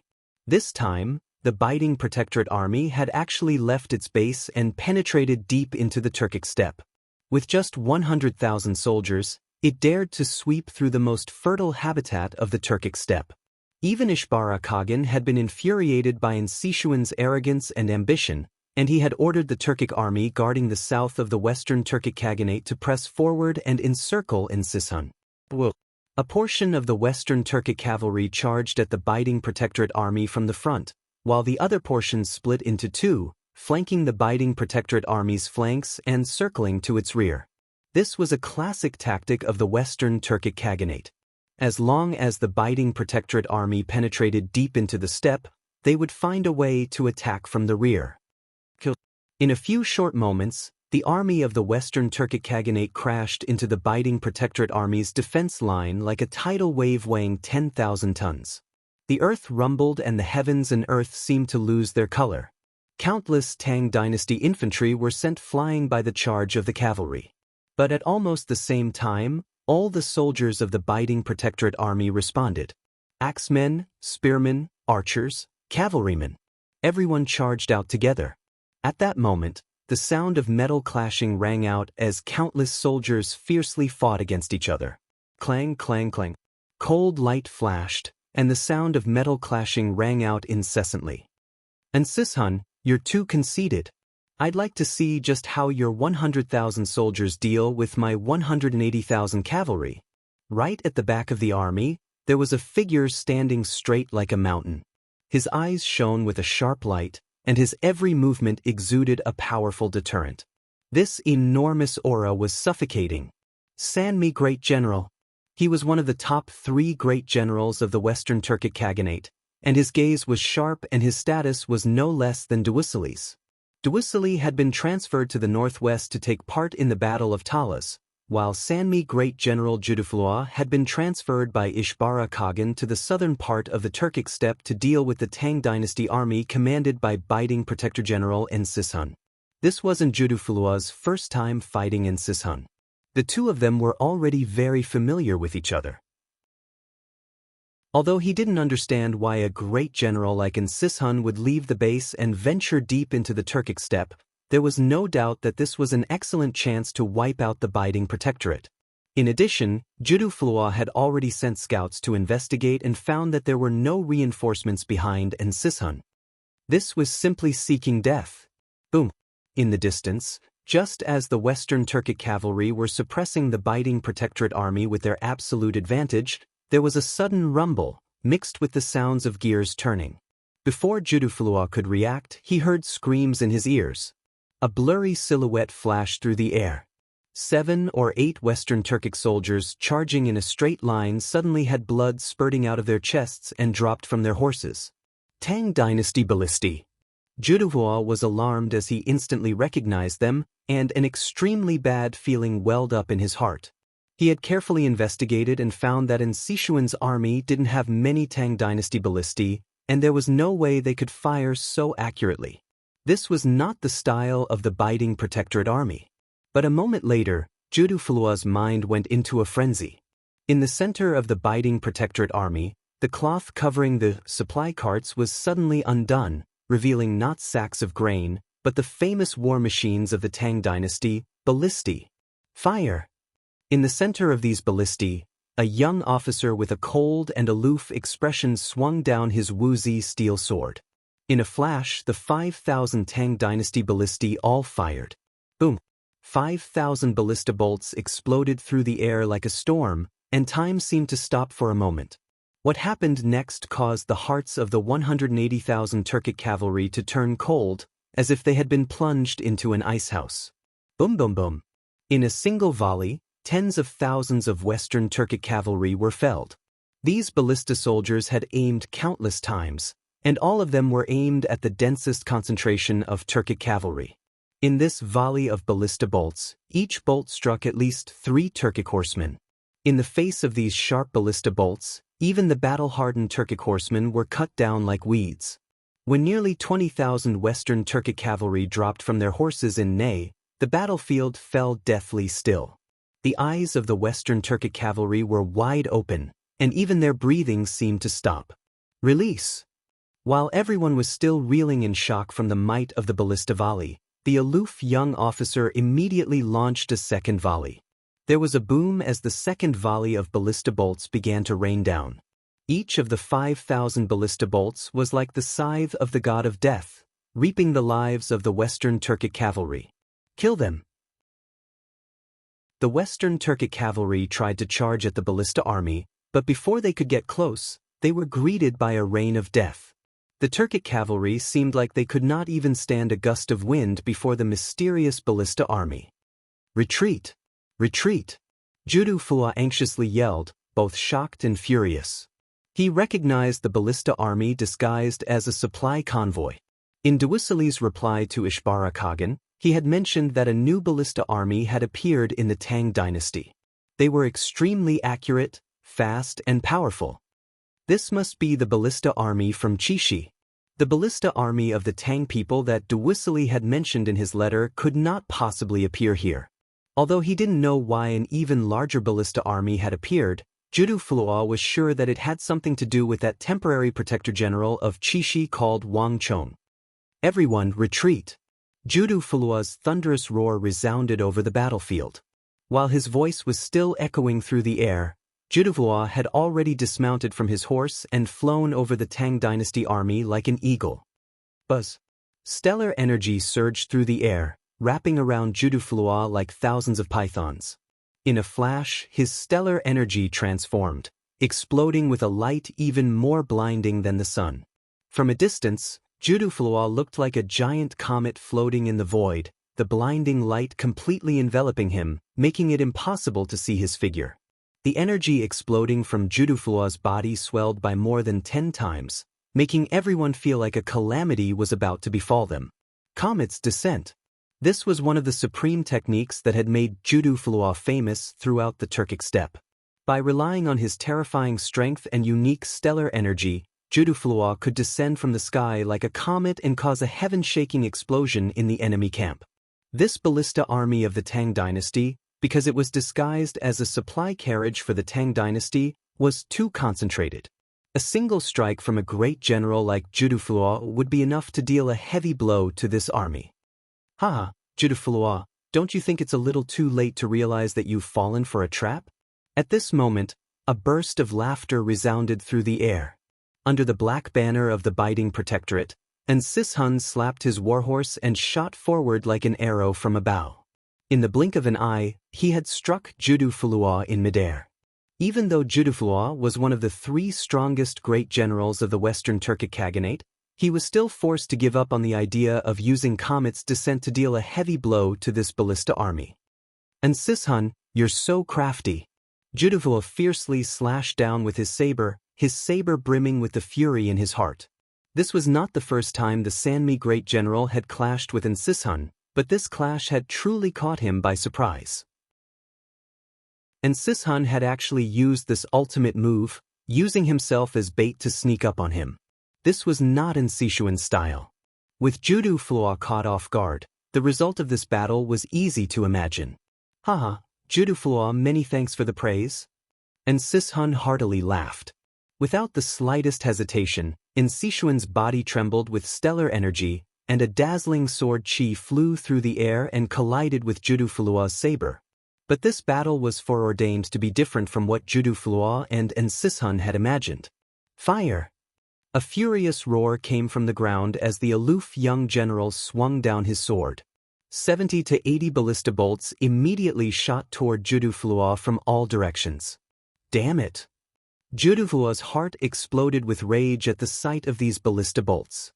At any other time, Juduflua wouldn't have cared too much about this barrage of ballista bolts, but Sishun was attacking him with all his might. Coupled with the sharp ballista bolts, even Juduflua was forced to retreat. Sishun, don't get too cocky. One day, I'll make your Biting Protectorate pay the price. Juduflua used the moment he clashed with Sishun to flee into the distance. Behind him, all the Western Turkic cavalry fled for their lives. Fire! Chapter 1055. Previously, this great Tang army had intentionally concealed itself, waiting for the 2 armies to engage in close combat before suddenly making a move. This small detail immediately became extremely useful. Even though Juduflua had decisively ordered the Western Turkic cavalry to retreat, they had still left tens of thousands of corpses on the battlefield. The more than 100,000 Western Turkic cavalry fled into the distance, and even the Turkic cavalry that had fled far away could hear the screams of the soldiers behind them. This battle had only lasted for a short time, but Juduflua and his Western Turkic cavalry had paid the price of 80,000 lives. On the other hand, the Biting Protectorate had lost less than 5,000 soldiers. This sort of loss ratio had never been seen before. Enough. All of you come back. This battle should be enough to make Juduflua not dare to act rashly for a year. Within Sishuan's order, all the pursuing soldiers of the Biting Protectorate retreated. The Biting Protectorate had far too many infantry and supply wagons, and in terms of agility, they were far inferior to the pure cavalry of the Western Turkic army. Moreover, the ballista army could not follow in the attack. Lord Protector General, our mission is complete, and you have seen the power of the ballista army. Now is the time for you to fulfill your promise. While Sishun was rejoicing and all the Biting Protectorate soldiers were rejoicing, a cold and untimely voice suddenly rang out. The aloof young ballista officer riding a Turkic horse had appeared at Sishuan's side. Buzz! In an instant, The surroundings became silent, and even the sounds of cheering became much softer. The surrounding Biding Protectorate soldiers turned to the young officer, and in Sichuan's brow creased, his face instantly turning gloomy. "Young man, you're quite bold. Do you know that if I wanted to, I could kill you right now?" And Sisun sternly said, his eyes slowly turning as sharp as swords. "If Lord Protector General wants to kill me, I naturally cannot resist, but these are two separate matters. I have fulfilled my promise to Lord Protector General. The Western Turkic army has been defeated, and the Sanmi Great General Judufulua has retreated. Now is the time for Lord Protector General to fulfill his promise. I trust that someone of Lord Protector General's status will not go back on his word, yes?" The cold-faced young general said with a firm expression. Even in the face of an elite imperial great general like Sisun, his expression remained unperturbed. "How dare you? A lowly deputy general dared to be so rude to Protector General. I don't believe that our Biding Protectorate army can't deal with a lowly deputy general like you." Next to Sisun, a dark-faced Biding Protectorate general finally couldn't help but rebuke him. "Lord Protector General, if you want, feel free to kill me." But the deal still had to go through, and the Biding Protectorate army had to send reinforcements to Talas. "By the way, although I am only a lowly deputy general with insignificant status, the seal of the Chishi Protectorate is stamped on my transaction with Lord Protector General. It represents our Chishi Protector General. I hope that Lord Protector General will carefully consider this matter." The young general with a calm expression did not dodge. He stared at Sisun in front of him, and his eyes showed no signs of backing down. "Bastard! How dare you threaten the Lord? Kill him! I don't believe that Chishi Protector General would dare to do anything to our Lord." The surrounding generals of the Biding Protectorate were enraged. "You dare! If anyone dares to touch our Lord, we'll fight them to the death. At worst, either the fish dies or the net splits. Brothers, prepare to move." In the rear, the soldiers of the Chishi Protectorate were enraged. One of them took off his helmet and threw it to the ground, a savage expression on his face. "You dare!" Clang clang clang. The surrounding soldiers of the Biding Protectorate were also enraged. These soldiers of the Chishi Protectorate did not seem like regular soldiers at all. Their temperament and style made them seem more like bandits and brigands. "Enough! All of you, stay your hands." And Sisun immediately ordered all the soldiers of the Biding Protectorate to put away their weapons. "Young man, tell me, what is your name?" And Sisun turned his head and looked at the cold-faced young general in front of him. He had to admit that even though Sisun had seen countless generals and weathered many storms, this young general's courage and daring was truly impressive. This had left an extremely deep impression on Sisun. "Su Hans Han." The aloof young general spoke in a tone that was neither servile nor overbearing, his eyes determined and fearless. "Not bad, I'll remember you. My words just now were just a joke. I will definitely keep my word and immediately lend you the soldiers I promised. And Belu, go and make arrangements for him to select some elites to accompany him back to Chishi." "Many thanks, my lord." Su Hanshan's expression softened, and with a wave of his hand, the ballista soldiers immediately fell silent. Although these people were bandits and brigands of the Silk Road, all of them used to being unrestrained and undisciplined, all of them treated Su Hanshan with the utmost respect. Under Su Hanshan's training, these people were no longer bandits and brigands. This was also due to Su Hanshan's powerful charisma and talent as a commander. To put it bluntly, if anyone dared to touch Su Hanshan now, these people would definitely die for him. Su Hanshan quickly left with the entire ballista army and the 10,000 elites of the Biding Protectorate. In the Biding Protectorate, Su Hanshan had left behind 3,000 ballistae. "My lord, 10,000 elites is much more than we agreed on with the young Marquis. Is my lord really going to let them leave?" Next to Sisun, an extremely intelligent-looking general spoke up. Why wouldn't I agree? I'm just lending them, not actually giving them to the Chishi Protectorate. Moreover, did you really think that I would agree so easily? Long before this, I had already sent a memorial to the imperial court requesting the loan of 10,000 elites. No matter what the outcome of this battle is, our biting protectorate army is undefeatable. And Sishun faintly smiled.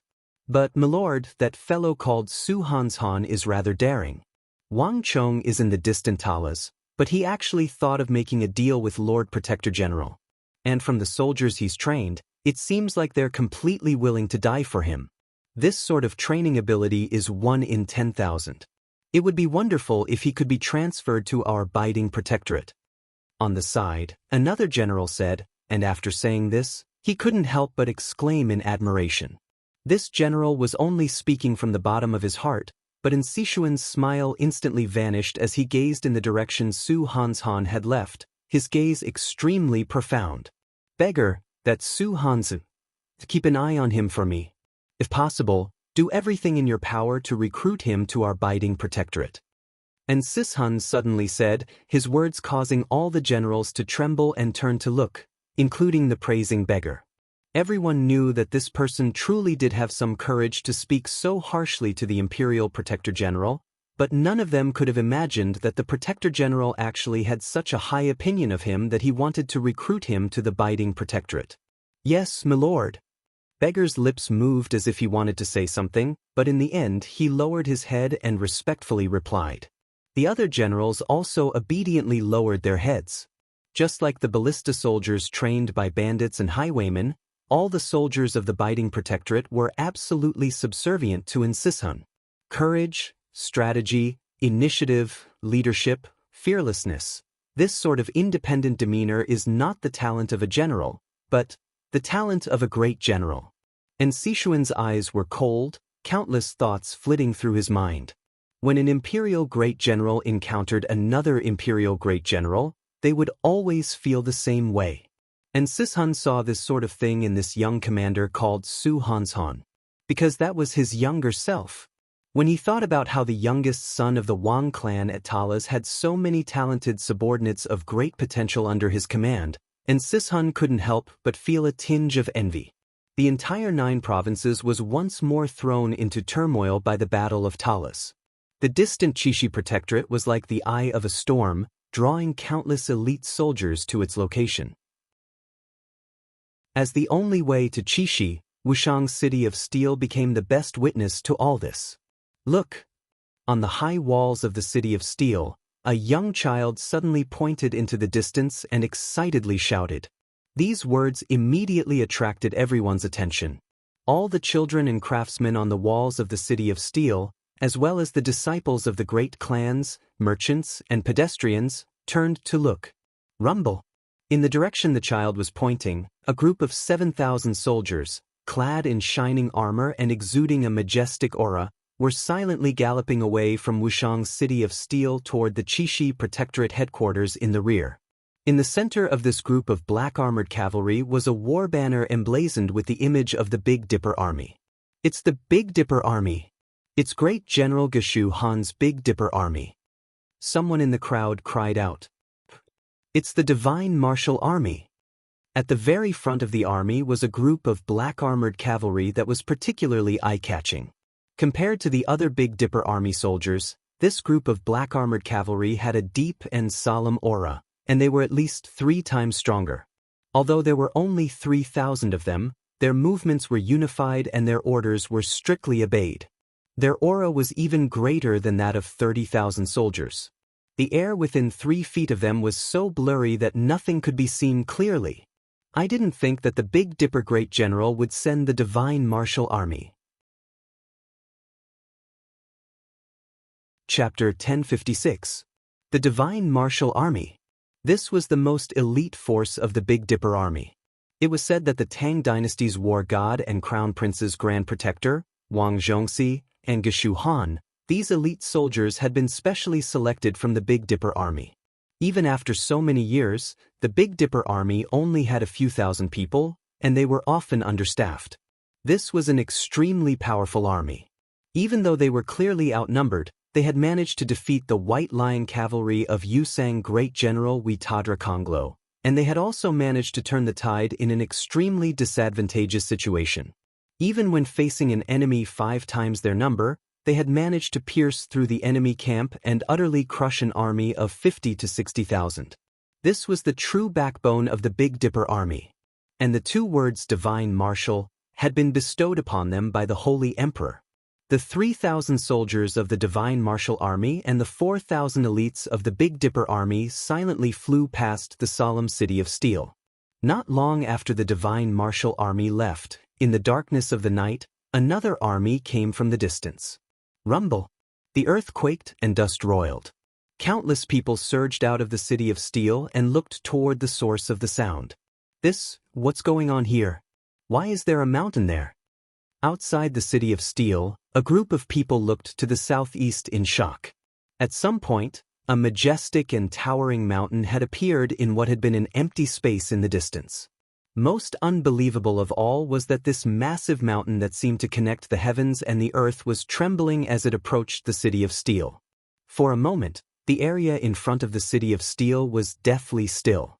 Everyone stared at the huge mountain that was constantly moving towards them. They were all silent and dumbfounded. However, everything was far from over. In the next second, everyone heard the sound of waves. At first, it was barely audible and only a few people heard it. However, in a short period of time, the sound grew louder and louder. In the end, the sound was earth-shattering and could be heard thousands of miles away. "Look!" Someone in the crowd cried out in alarm. Under the night sky, everyone could clearly see that the huge mountain range in the distance had disappeared without a trace. What replaced it was a huge wave that reached the sky. Endless waves surged through the world, and the waves at the very front were several dozen times taller than the city of steel. A 6 or 7-year-old child immediately burst into tears when he saw this scene. The merchants and travelers who were watching also had expressions of fear on their faces. In the face of the overwhelming and earth-shattering waves, they couldn't help but subconsciously retreat. Retreat! Retreat quickly! Amidst the cries of alarm, many people were so scared that their faces turned pale, and they quickly retreated into the city. However, before they could retreat into the city, the monstrous sound of waves disappeared again. At the bottom of the disappearing waves, an army of 8,000 black-armored soldiers galloped over from afar with a solemn and dignified aura. Above this army, a flag with a 5-clawed golden dragon fluttered in the night. Imperial Army. A peddler who had spent some time in the capital was dumbfounded by the fluttering banner in the darkness. Those who had spent a long time in the capital were no stranger to the symbol of the Imperial Army, but he was sure that he had never seen this black-armored army in the capital. Rumble. The earth quaked and the entire city of steel trembled. The 8,000-strong Tang Dynasty Imperial Army passed through the city of steel as if they hadn't seen anything, their eyes focused as they continued to gallop toward Chishi. Night fell, and after the clamor, everyone fell asleep. But at this moment, the third wave of Tang Dynasty reinforcements arrived. Chirp chirp. Without any warning, all the animals and birds in the city of steel began to uneasily cry out. The birds anxiously hopped about in their cages while the dogs looked to the southeast and barked as if they had sensed something extremely dangerous. Under the management of the various great clans, the city of steel was no longer what it had been in the past. Many commoners and peddlers had gathered here, and the city was gradually beginning to prosper. But a situation like this had never occurred before. A peddler who had been startled out of his sleep pushed open his window. Just when he was about to curse, he saw the sky outside and froze in place. The originally dim starlight and dark night sky suddenly emitted a blazing white light. If one looked closely, they would discover that it was a shocking sword chi that shot out from the southeast. It was like the Milky Way hanging upside down, piercing through the entire void and fiercely stabbing into the night sky. Under the illumination of this majestic sword chi, all the stars dimmed, and even the night sky glowed with light. The peddler placed his hands on the window and stared at that majestic sword chi that stretched for several hundred li, his entire body frozen in place. At this moment, the peddler suddenly heard the rumbling of the earth. It was not obvious at first, but it grew more and more intense, until even the earth itself began to tremble. In the void, The originally inconspicuous sharp and austere aura also increased rapidly in that instant. In just a short period of time, it had become so dense that it was unbelievable. The silent and slumbering city of steel suddenly exploded with activity. Everyone had been roused from their stupor by this astonishing energy. Suddenly, a bone-chilling chill filled the air, and the peddler in front of the window sensed that under the influence of this somber chi, the temperature in the city of steel had plummeted. Bang! The peddler slammed his hands together, closed the window, and then retreated back into the city in fear. The people in the city of steel also sensed something at this moment, and the clamor instantly turned into a deathly stillness. Rumble! The footsteps got closer and closer. At this moment, only the guards on the walls of the city of steel could see into the distance. An army of more than 4,000 soldiers, shrouded in white sword chi, swept past the city of steel. These 4,000 soldiers were solemn and silent, and this silent pressure made all the guards on the walls tremble in fear. Divine prison! In the light of the white sword chi, the guards on the walls could clearly see the words on the white banners of this army.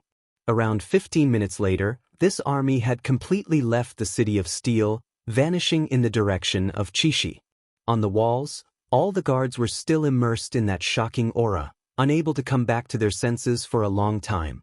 In a single day, 3 armies had appeared, each of them incredibly powerful and far beyond the imagination of mortals. This was an unprecedented shock to the people of the city of steel. Impossible! Just where did Marquis find such a powerful army? On the high walls, a former soldier of the Chishi Protectorate muttered to himself, unable to speak for a long time. One powerful army after another passed by the city of steel, surging toward the Protectorate in the rear. For the people of the city of steel, this was the first time they had ever seen so many powerful armies, and the first time they had learned that the Tang dynasty had so many secret armies. The events that had taken place in the last few days would be the topic of conversation for the rest of their lives.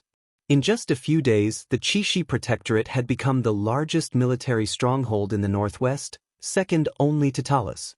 The Divine Martial Army, the Xuanwu Army, the Divine Prison Army, Zhang Shogui's Celestial Capital Army, all these armies were in strict formation, their ranks clearly delineated as they stood in front of the Chishi Protectorate. All of them were silent, and the atmosphere was somber and imposing. All that's left is Su Hanshan, Cui Piaoqi indifferently said, standing next to Wang Bei. In the plaza, the 6,000 Wushang cavalry in the very center were the most conspicuous figures. Although they did not have enough Wuzi steel swords, the Wushang cavalry had used meteoric metal as replacements. Together with their meteoric metal armor, their top-class equipment was enough to make the majority of armies pale in comparison. It's about time.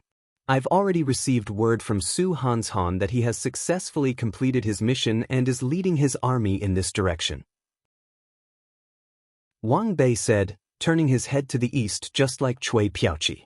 As if responding to the thoughts of the two, about an hour later, the wind whistled in the distance and grass fragments filled the sky. A huge army covered the sky and covered the earth. Like a surging black tide, it swept towards this place. It's the army of the Biting Protectorate.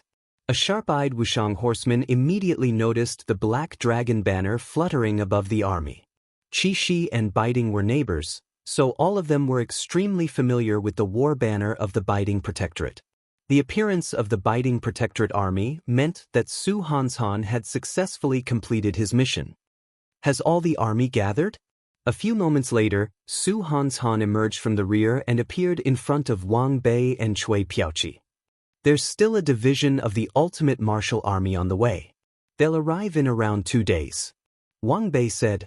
With Wang Chang's departure, the 3 titans of Chishi were Wang Bei, Cui Piaoqi, and Su Hanshan. As Wang Chang's second brother and the absolute leader, Wang Bei was responsible for the majority of communications. The Wang clan was a clan of ministers and generals, and it had a long history of learning. Wang Bei handled these matters with ease and familiarity. Speed is of the essence in war, and war can break out at any moment. We've already gathered nearly 60,000 soldiers here, and it's about time we set off for Talas to reinforce Lord Protector General. As for the 4,000 soldiers of the ultimate martial army, have them come from the rear. They should be able to meet up at Talas. Su Hanshan sternly said, his expression cold and aloof. Wang Bei and Cui Piaoqi both nodded. On this point, the two of them shared the same view as Su Hanshan. Since that's the case, let's inform the two venerable seniors to prepare to move out. Su Hanshan said. An hour later, more than 50,000 elite soldiers of the Great Tang set out from Qixi toward Talas amid the rumbling of the golden drums and a cloud of dust in front of the Qixi Protectorate headquarters. Chapter 1057. Meanwhile, in the distant Black Forest to the west of Talas, countless birds suddenly cried out in alarm as they soared into the sky. Behind these birds was an enormous Arab army marching toward the Black Forest. Even before the army arrived, 3 dazzling war banners were already visible. They were a black crescent moon, a flowing river, and a blazing black hellfire.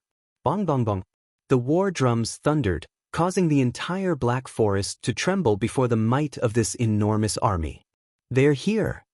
At the very front of the Black Forest, Ziyad suddenly stood up and looked behind him, a look of delight in his eyes. Behind Ziyad, Abu Muslim had also stood up and was motionless as he looked behind him. His expression was calm, but his eyes betrayed everything. The Arabs desperately needed a victory in this war.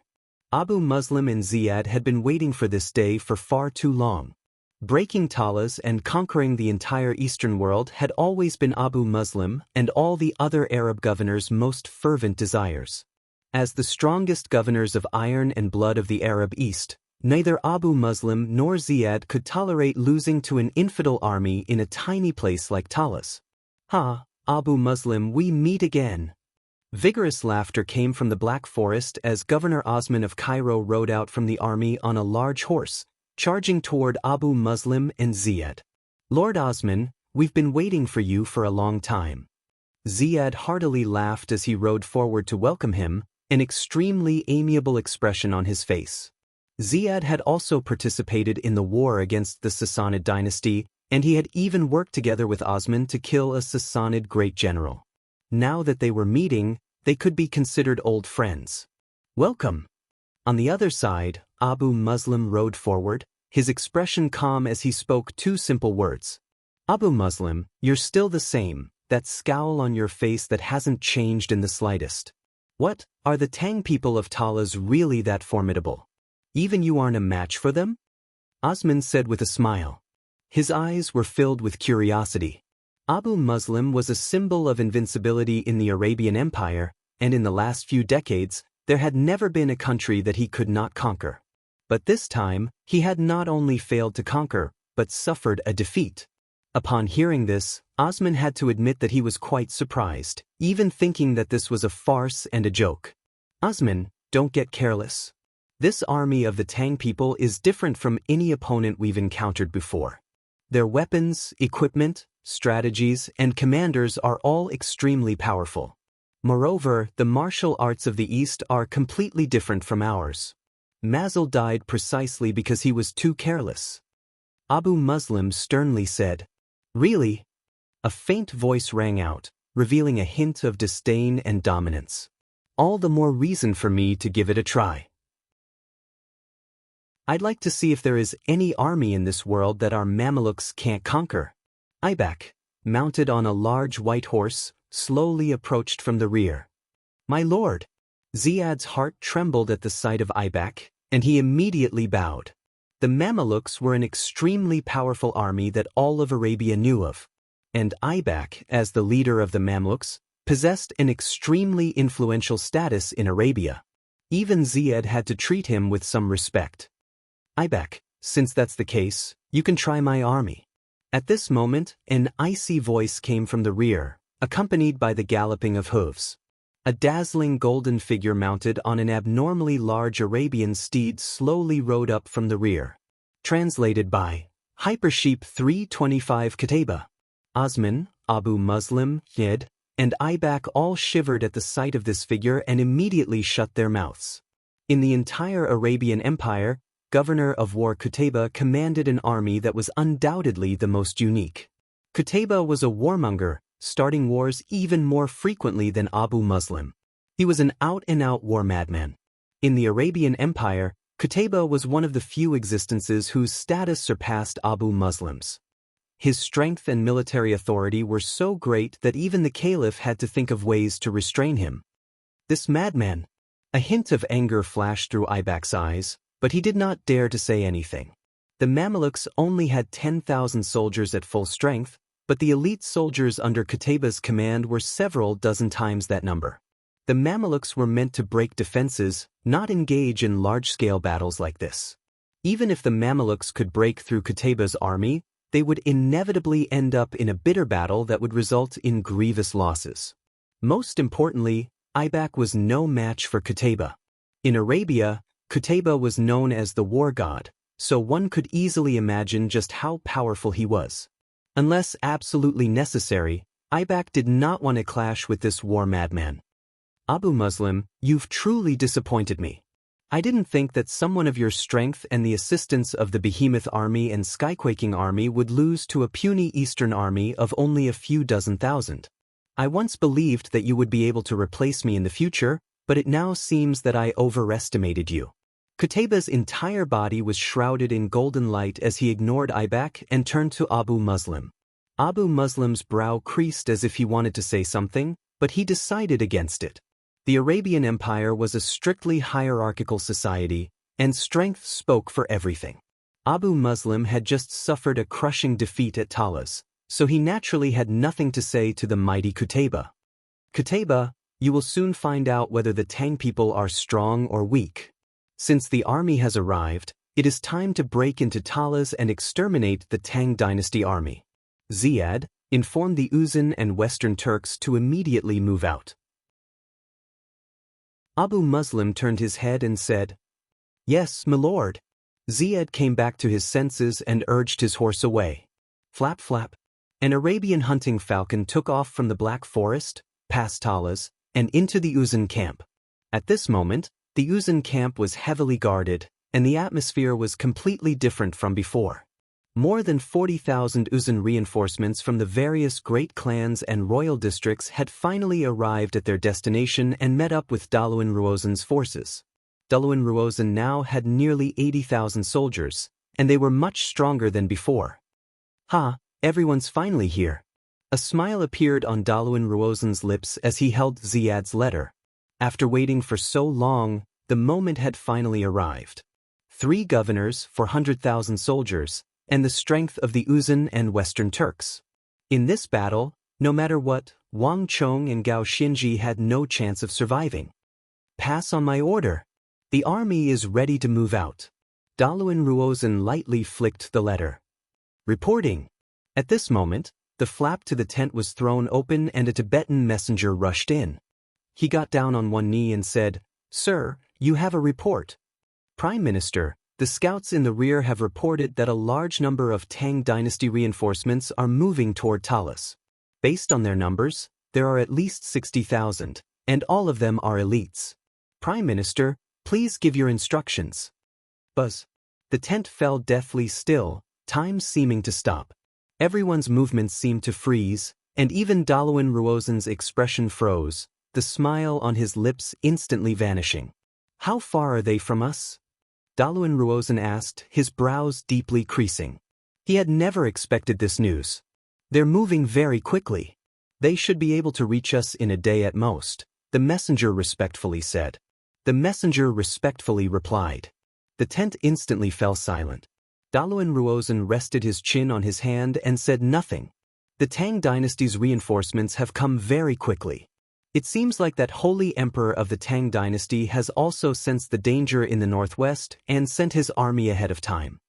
Dusong Mangpoj sternly said. This was the most surprising piece of news. Everyone had been preparing to move out, but the Tang dynasty's reinforcements had arrived. "That's not what I'm worried about." Huashu Wuzong also spoke, his brow deeply furrowed. "The Tang dynasty is different from us. They have too many enemies and can't muster many soldiers. 60,000 elites is truly beyond my expectations."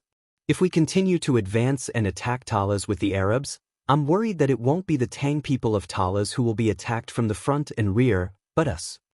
In the art of war, the greatest taboo was to be attacked from the front and rear. The Arabs had an astonishing ability to recover from battle. Although they had lost several 100,000 soldiers in a single battle, they had quickly gathered another 400,000 soldiers. Even if they were attacked from the front and rear, they had no fear. But Uzun only had 80,000 soldiers. If they were attacked from the front and rear, they might be completely wiped out. The tent was quiet. This change had come too quickly. The joy of the arrival of the Arab reinforcements had not lasted for long before Uzun's men had to consider their own situation. In a flash, the mood in the tent became extremely grave. Heh! In the tent, Daluin Ruozan smiled and quickly came to a decision. It seems like we'll have to change our strategy. Let's go deal with the Tang dynasty's reinforcements and buy some time for Abu Muslim and the others. In addition, inform Dawusili that it's been so long. It's about time for us to meet up. A few moments after Daluin Ruozan's order, an eagle soared into the sky and flew toward the western Turkic camp. Less than 2 hours later, the Tibetan and Turkic armies had merged back into one and were rapidly advancing in the opposite direction of Talas. Chapter 1058. Time slowly passed, and as the Arabs, Tibetans, and Western Turks began to move, several eagles began to descend from the sky. At the same time, scouts began to rush into Talas, leaving a trail of dust in their wake. Reporting. It's bad. We've discovered the tracks of the Arabs. A group of Arab cavalry is approaching Talas at full speed. Based on their numbers, there are at least 400,000 of them. The scouts rushed into the hull one after the other, but their reports were identical. Boom! A single stone gave rise to 1,000 ripples. Everyone in the hall was shocked when they heard the contents of the scouts' report. Many people even stood up in unison. Although the Khorasani had long ago mentioned that 400,000 Arab soldiers were on their way, they were still stunned to hear it confirmed.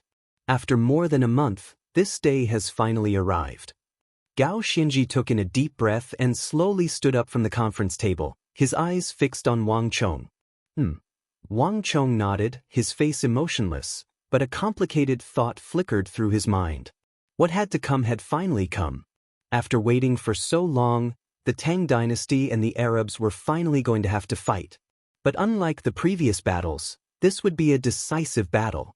At Talas, only one of the Arabs or the Tang dynasty could survive, and only one side's banner could be planted on the high walls of Talas. Xue Qianjun, has there been any news from the imperial court?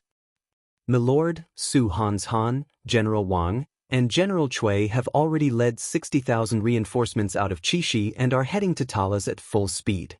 Wang Chong nodded and continued. Have the defenses of Qixi and the City of Steel been prepared? Milord, the Xiang armies of Longxi, the Guanyi Circuit, and the Eastern Circuit have already been stationed there. Although they aren't strong enough to attack, they should be able to defend without too much of a problem. Xue Qianjun bowed. Very good.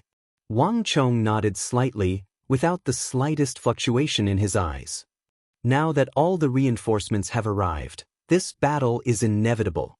Now, only Daluin Ruozan and Dawusili stand between us and the reinforcements. As Wang Chong spoke, he took 2 small flags from the side and inserted them into the sand table where the Uzun camp and the Western Turkic camp were located.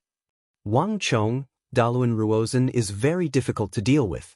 He probably already knows that the reinforcements from Qixi have set off. What do we do? Do we need to reinforce them? When it came to Daluin Ruozan, Cheng Qianli never dared to let his guard down. In more than a month, the Tang dynasty had thought of ambushing them several times, but Daluin Ruozan and Dawusili had always been on guard and had made preparations. By now, the 2 armies had become extremely vigilant against the Tang dynasty. The slightest movement from them would be discovered ahead of time. Even though Gao Xianji and Cheng Qianli had sent out scouts to clear out the spies in the city, they killed wave after wave of spies, as if there was no end to them. In the end, they had no choice but to give up on this idea. At the very least, until they had the absolute advantage, now was not the time to fight with the Uzun and the Western Turks. There's no need.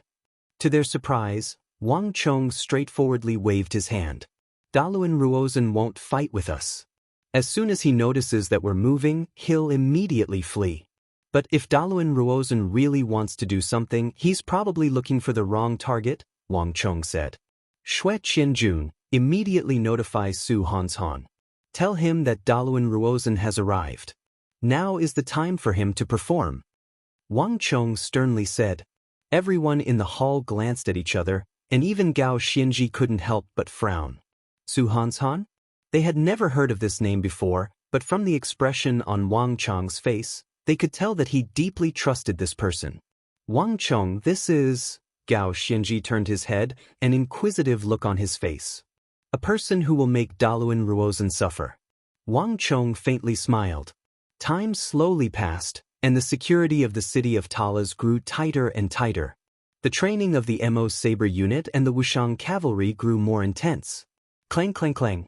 Sparks flew and smoke roiled through Talas as Mo Saber after Mo Saber was forged and delivered to the hands of the Mo Saber unit. Sets of armor forged from meteoric metal were also delivered. Several days later, with a heavy hammer strike, the last Mo Saber on the metal platform slowly dissipated from the flames and smoke. The equipment of the Mo Saber unit was now complete. It's done. Send all this equipment to the second training ground. A hand reached out from the side and grabbed the Mo Saber. After carefully inspecting it, Cheng Qianli gave a satisfied nod. The Anxi Protectorate Army commander gave the order, and a group of Anxi Protectorate Army soldiers stepped forward to deliver the weapons and equipment to the second training ground. Everyone, keep your spirits up. The scouts are on high alert. If the Arabs move, report to me immediately. Eagle Team, be on guard for the entire day. If the Arab army approaches during the night, I'll hold you accountable. In the howling winds, the atmosphere in front of the first defense line was tense to the extreme. Teams of shieldmen, cavalry, and axemen were spread out in front of the defense line, all of them on guard. The Arabs were about to arrive, and no one dared to slack off. While Talas was strengthening its defenses several hundred kilometers from Chishi, the Uzun Western Turks and the Tang dynasty reinforcements were engaged in a brief but intense battle. This battle had not escalated to the level of a protracted battle, but it had left many corpses on the battlefield. Prime Minister, what do we do now? Next to Daluan Ruozhen, Huaba Senji turned his head to look behind him, a complicated expression on his face. Losing to Wang Chong and Gao Xianji was one thing, but now even an unknown brat from the Tang dynasty had viciously tricked them. All was quiet, and as Daluan Ruozhen glanced at the countless heavily wounded soldiers on horseback, his heart sank. I was careless. I didn't think that the Tang dynasty reinforcements would be so powerful. Now is not the time to bother with them. Pass on my order. Retreat according to the original plan. We must meet up with the Arabs as quickly as possible.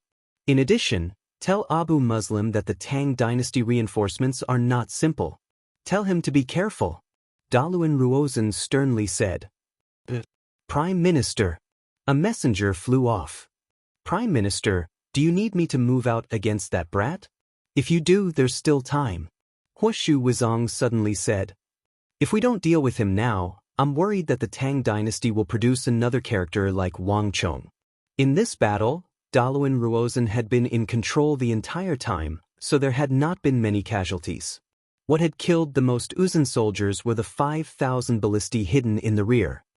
Prime Minister, I agree with Huoshu on this point. If necessary, I can also move out. Dusong Mangpoj also said. Daluan Ruozhen was publicly acknowledged as the most intelligent minister in the Uzun, and the only one who could surpass him was Dalen Trinling. For an unknown 20-something-year-old youth to be able to scheme against a wise minister like Daluan Ruozhen was partly because he had underestimated his foe, but even so, it was enough to make one want to kill him. There's no need. Daluan Ruozhen hesitated for a few moments and then shook his head. This wave of reinforcements from the Tang dynasty is not as simple as all of you imagine. As for that brat, he definitely has a backup plan. If we fight with them now, we won't have much of an advantage. Let's not worry about them for now. Once we reach Talas, we'll unite with the Arabs and wipe them out. No matter what, they won't be able to escape. In addition, we've already achieved our goal. Those pits, holes, and ditches should be enough to stop them for a day or two. Daluan Ruozan and Huoshu Wuzong hesitated for a few moments before finally nodding. Gallop!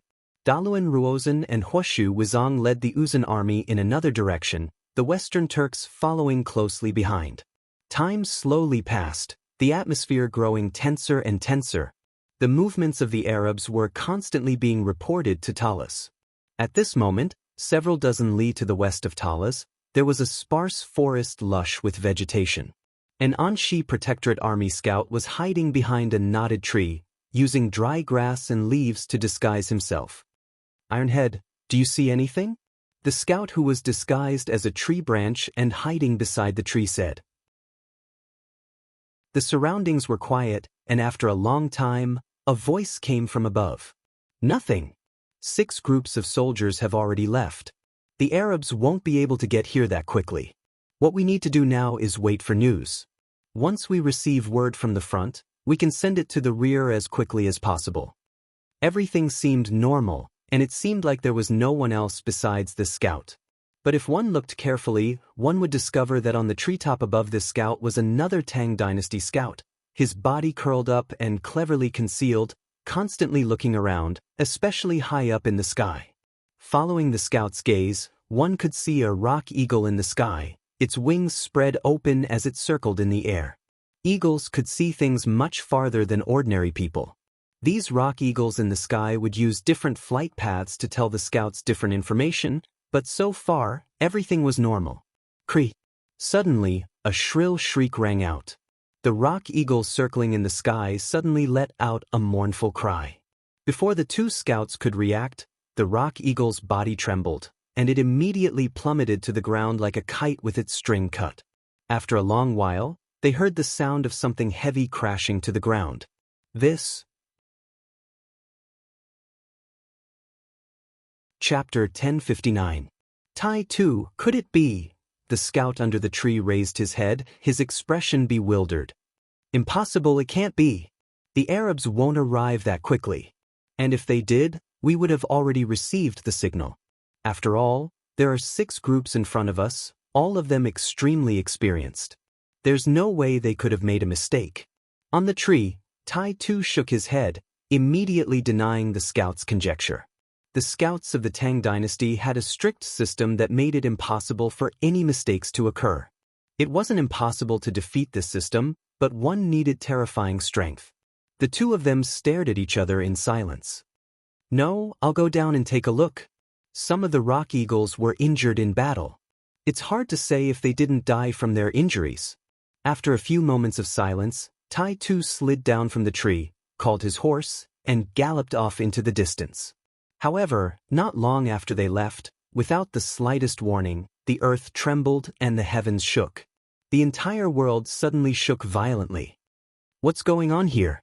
In the distance, Tai Tu abruptly stopped, and the second scout behind him also had an astonished expression. Not even an enemy army could have moved so quickly from the rock eagle's descent to the quaking. But an even more astonishing change was yet to come. In the blink of an eye, the quaking reached its limit. The entire world began to shudder, and even the warhorses beneath them seemed to sense something and uneasily widened their eyes. The quaking grew louder and louder, and in the blink of an eye, it drowned out all other sounds. Even the sound of one's own breathing had disappeared. Cloud Leopard, let's go. Hurry! At that moment, Tai Tu seemed to sense something. He abruptly turned his head and anxiously shouted behind him. But Cloud Leopard couldn't hear anything. He could only judge what the scout was saying from the shape of his lips. Plush! The moment he turned his head, an arrow pierced through his body, and Tai Tu's voice came to an abrupt halt. He lowered his head and stared in disbelief at his chest, only to see a blood-stained wound where the sharp tip of an arrow had pierced through his heart. Tai Tu's lips parted, his eyes went round, and then he dropped from his horse. Tai Tu! Cloud Leopard was so shocked that he almost stopped breathing. Too fast. It was too fast. This scene was completely out of his expectations, and he couldn't even do anything. And at this moment, Cloud Leopard saw an unforgettable scene. Rumble. On the horizon ahead, countless trees fell one after another with cracking sounds. Behind these trees, a dense and majestic black torrent of steel filled every corner of one's field of vision like black destructive flames. Moreover, with astonishing speed, it covered the heavens and the earth as it rushed over.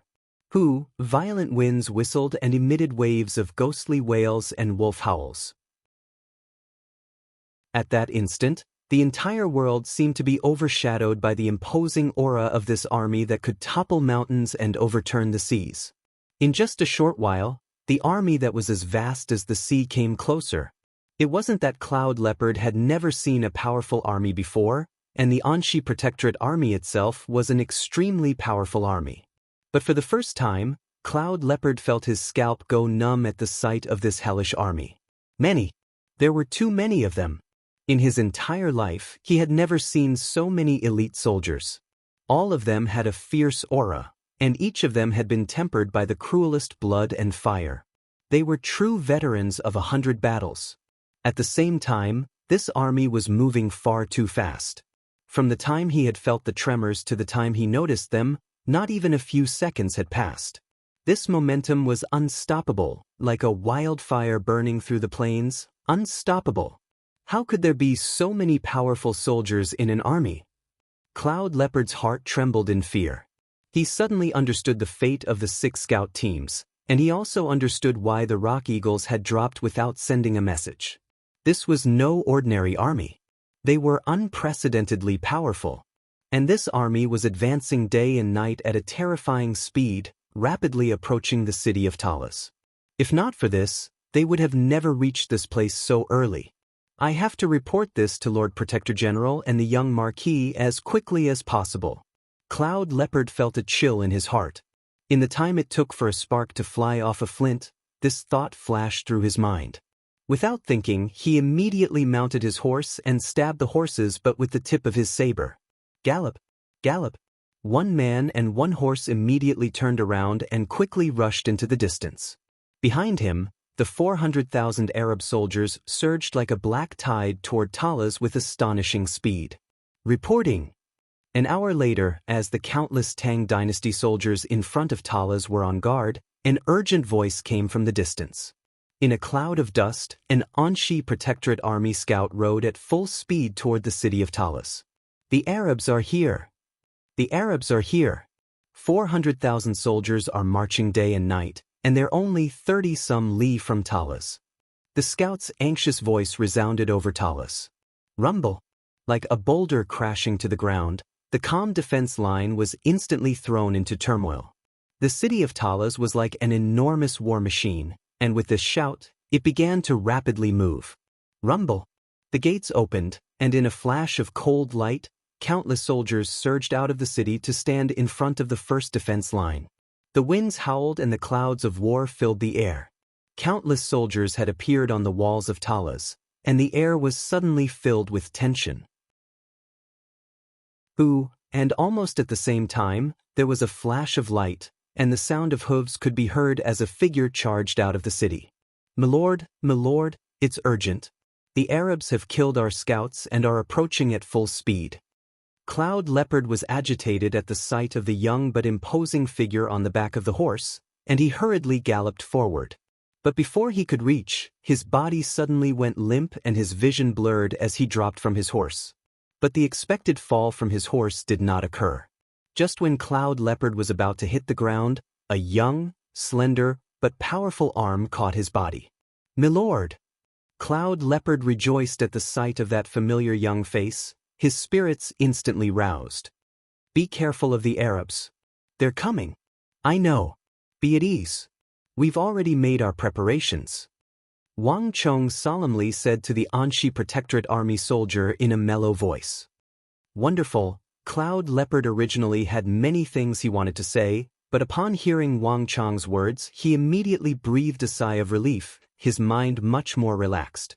Only now did Cloud Leopard feel an extreme exhaustion.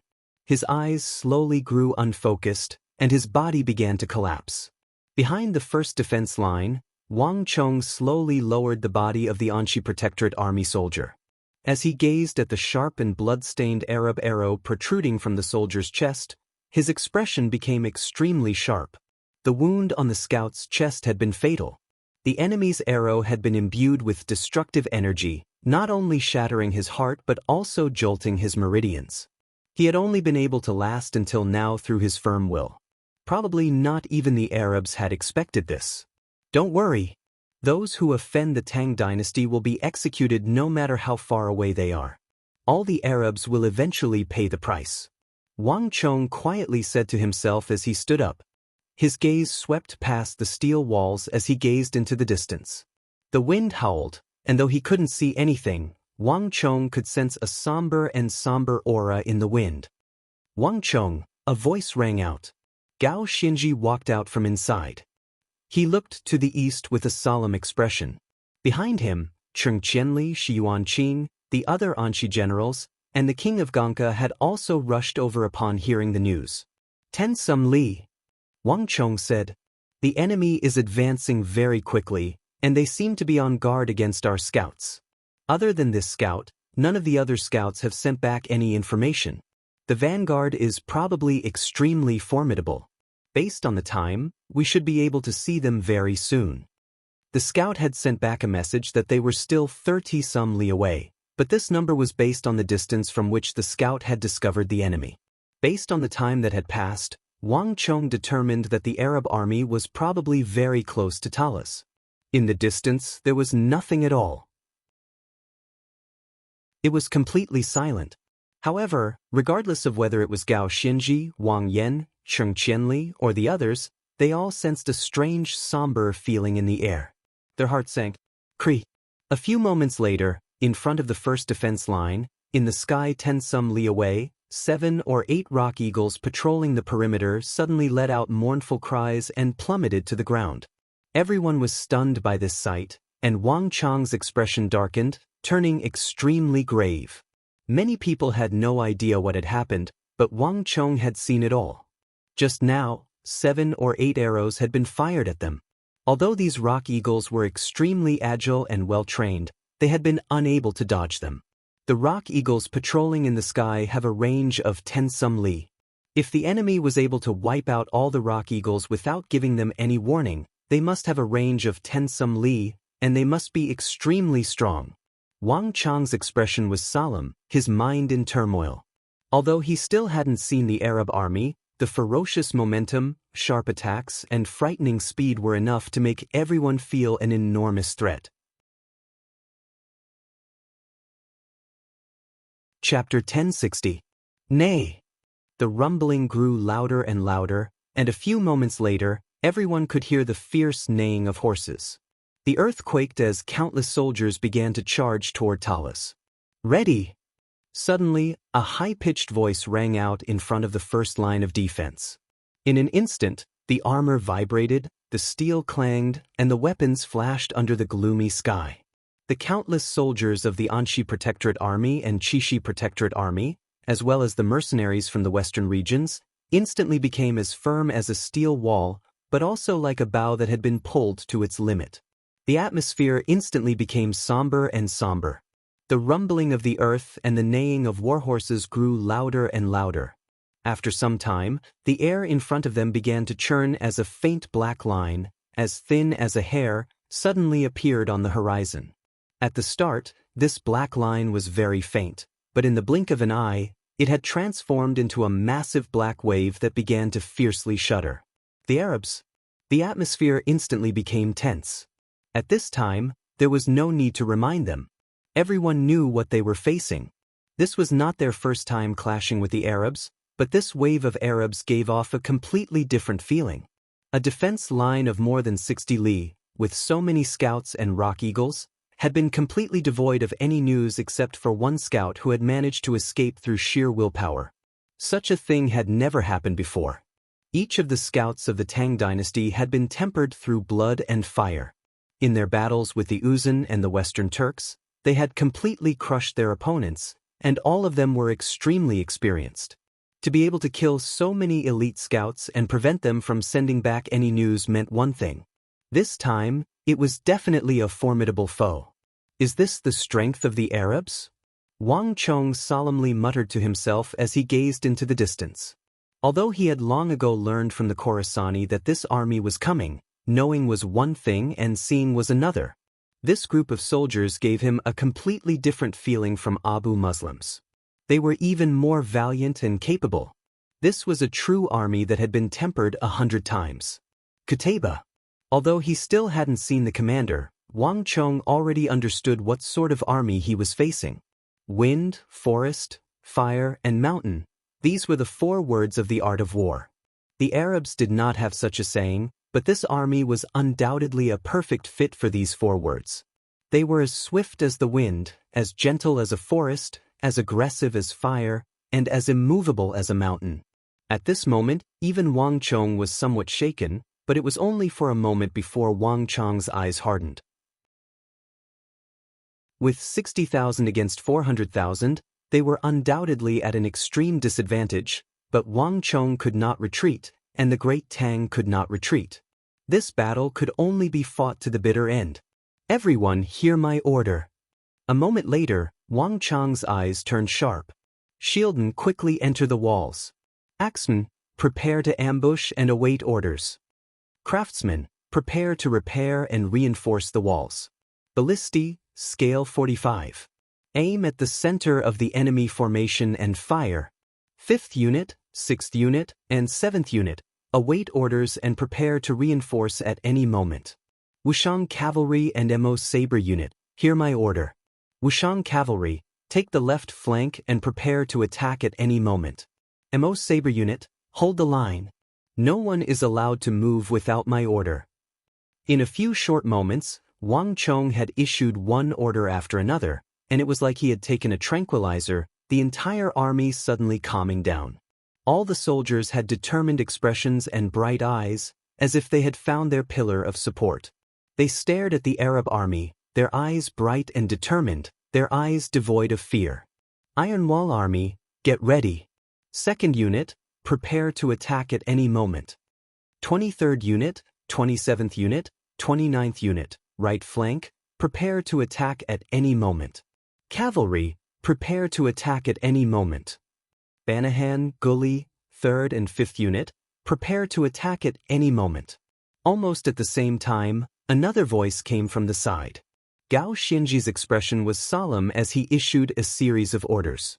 With these orders, the Anxi Protectorate Army and the mercenaries swiftly began to move. And among all the soldiers and horses, there was an army that was fully clad in greenish-black armor that stood out from head to toe. There weren't many people in this group, only about 4,000 or so. However, the aura they exuded was extremely powerful, giving off a feeling of steel and unstoppable. Every single one of them was like a wall of steel, causing others to feel intimidated just by looking at them. The Iron Wall Army. This was the most elite force of the Anxi Protectorate Army. Gao Xinji had spent 10-some years to forge this powerful army. In terms of pure strength, this army was on par with Geshu Han's Divine Martial Army, and Sichuan's Dragon Stallion Army, and Zhang Shogui's Celestial Military Governor Army, perhaps even a little stronger. In the previous battles, Gao Xinji had been able to use his 60 to 70,000 soldiers to resist Abu Muslim's torrential assault, even turning the tides at the most perilous junctures and pushing back wave after wave, all because of this elite army. These were Gao Xinji's true personal guards, the anchor of Anxi. But after 2 months of fierce fighting, charging into the most intense and cruel battlefront again and again, the Iron Wall Army had paid an enormous price, especially when Abu Muslim personally led his army to the top of the wall. The Iron Wall Army had suffered grievous casualties, its numbers dropping from 8,000 to 4,000. Moreover, not a single one of the remaining 4,000 soldiers had not been heavily wounded. In the end, the Iron Wall Army only had several hundred soldiers who could actually fight. In the following battles, Gao Xinji had left them in the city to recuperate. Even at the most intense moments of the battle, he had not used them. After more than a month and the large amounts of medicine that Wang Chong had brought with him, The Iron Wall army had finally recovered and regained its fighting strength. In this battle, this army had been Gao Xianzhi's greatest reliance. Although their numbers had decreased sharply, the remaining 4,000 Iron Wall warriors were all elites among elites, and they still possessed a terrifying deterrent force, as they had managed to survive more than 2 months of fierce battles. The army was silent and solemn, the entire Tang dynasty camp silent, but an enormous energy was exploding from it. At this moment, the enormous war machine that was the Tang dynasty finally revealed a hint of savage light. In the distance, the earth quaked and metal clattered as the 400,000 soldiers got closer and closer to Talas. Finally, when they were still 7 or 8 li from Talas, that surging flood of steel finally came to a stop. Above the 400,000 soldiers, 4 banners fluttered in the wind. On these 4 banners was a black Nile, a black crescent moon, a blazing hellfire, and a black scimitar of flames. These 4 banners represented the 4 most outstanding commanders of the Arabian Empire. At this moment, under the 4 war flags, 4 figures with majestic auras stood under the huge war flags like mountains and oceans. Abu Muslim, is this the army of the Tang dynasty you spoke of? Beneath the banner, Governor Osman of Cairo's eyes widened as he spoke. Osman had originally not been very interested in this eastern expedition.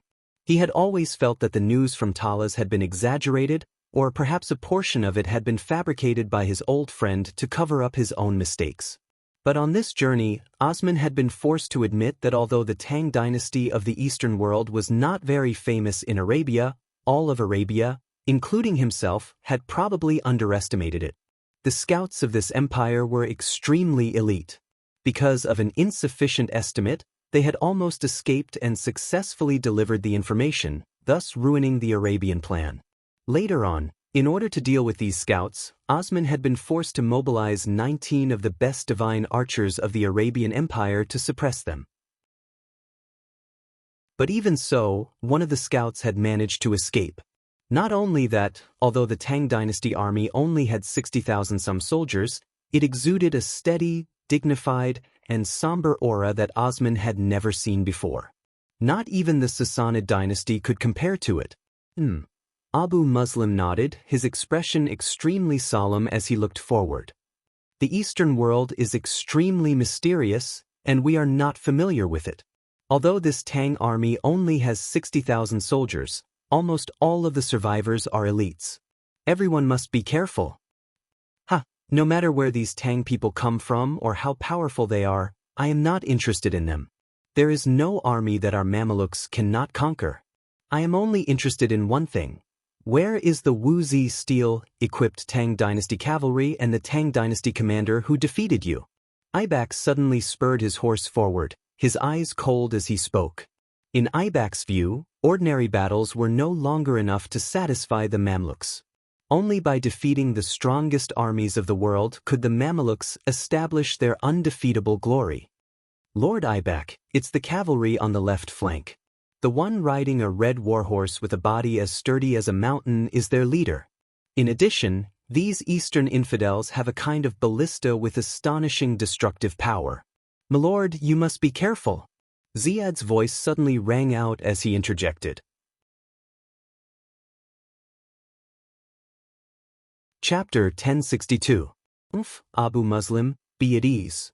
I will personally defeat the Tang dynasty army for you, destroy Talas, and flatten the first obstacle in your path to the east. Ibak coldly sneered.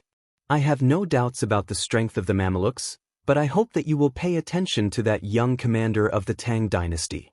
Abu Muslim's eyes were calm.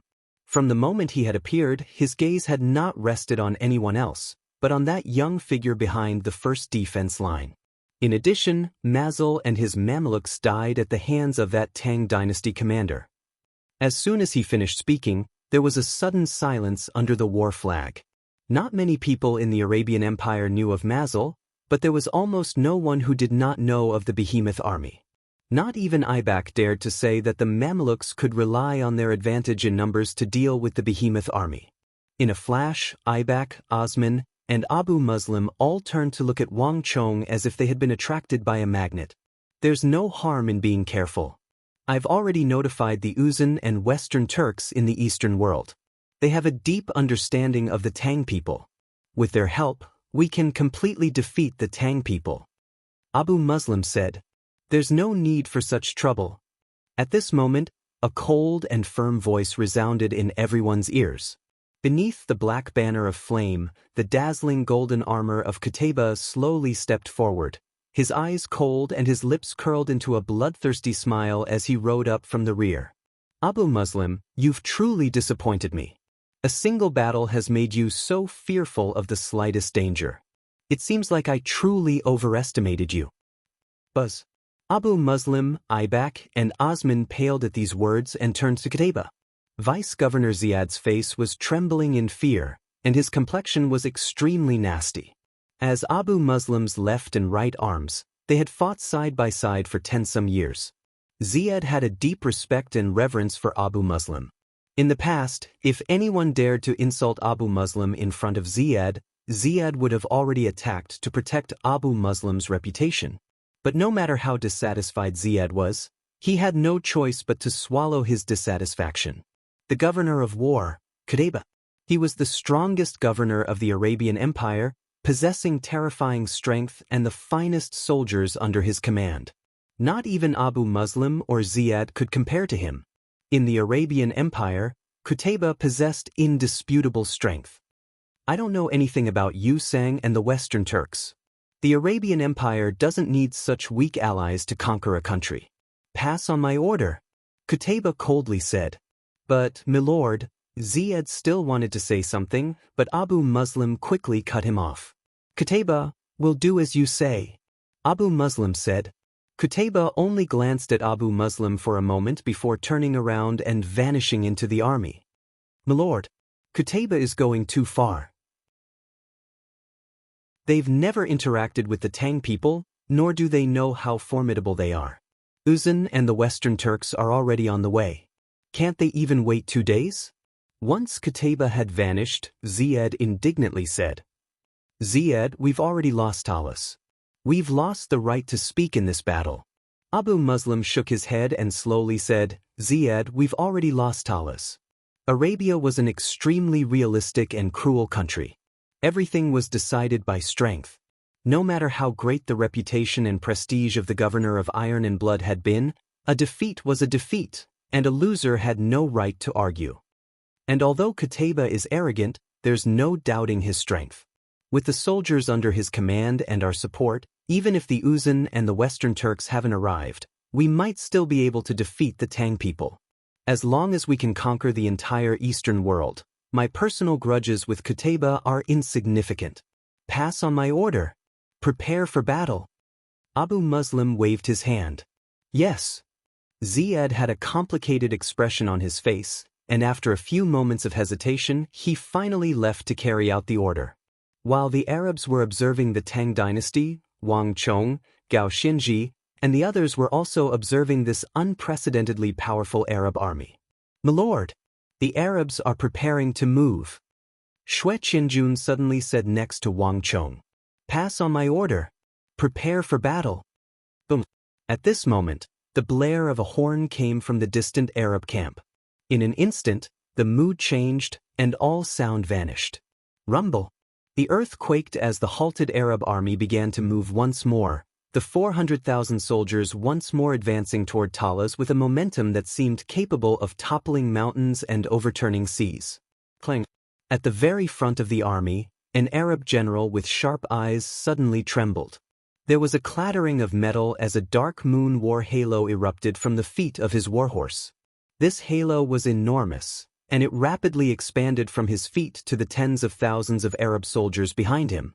As if acting as a signal, clang clang clang.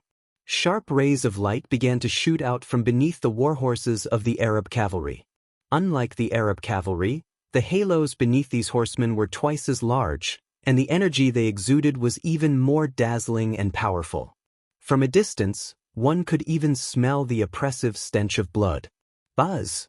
A second later, all the Tang dynasty soldiers watched as a dark shadow suddenly shot out of the ground, surging toward Talas like a tide.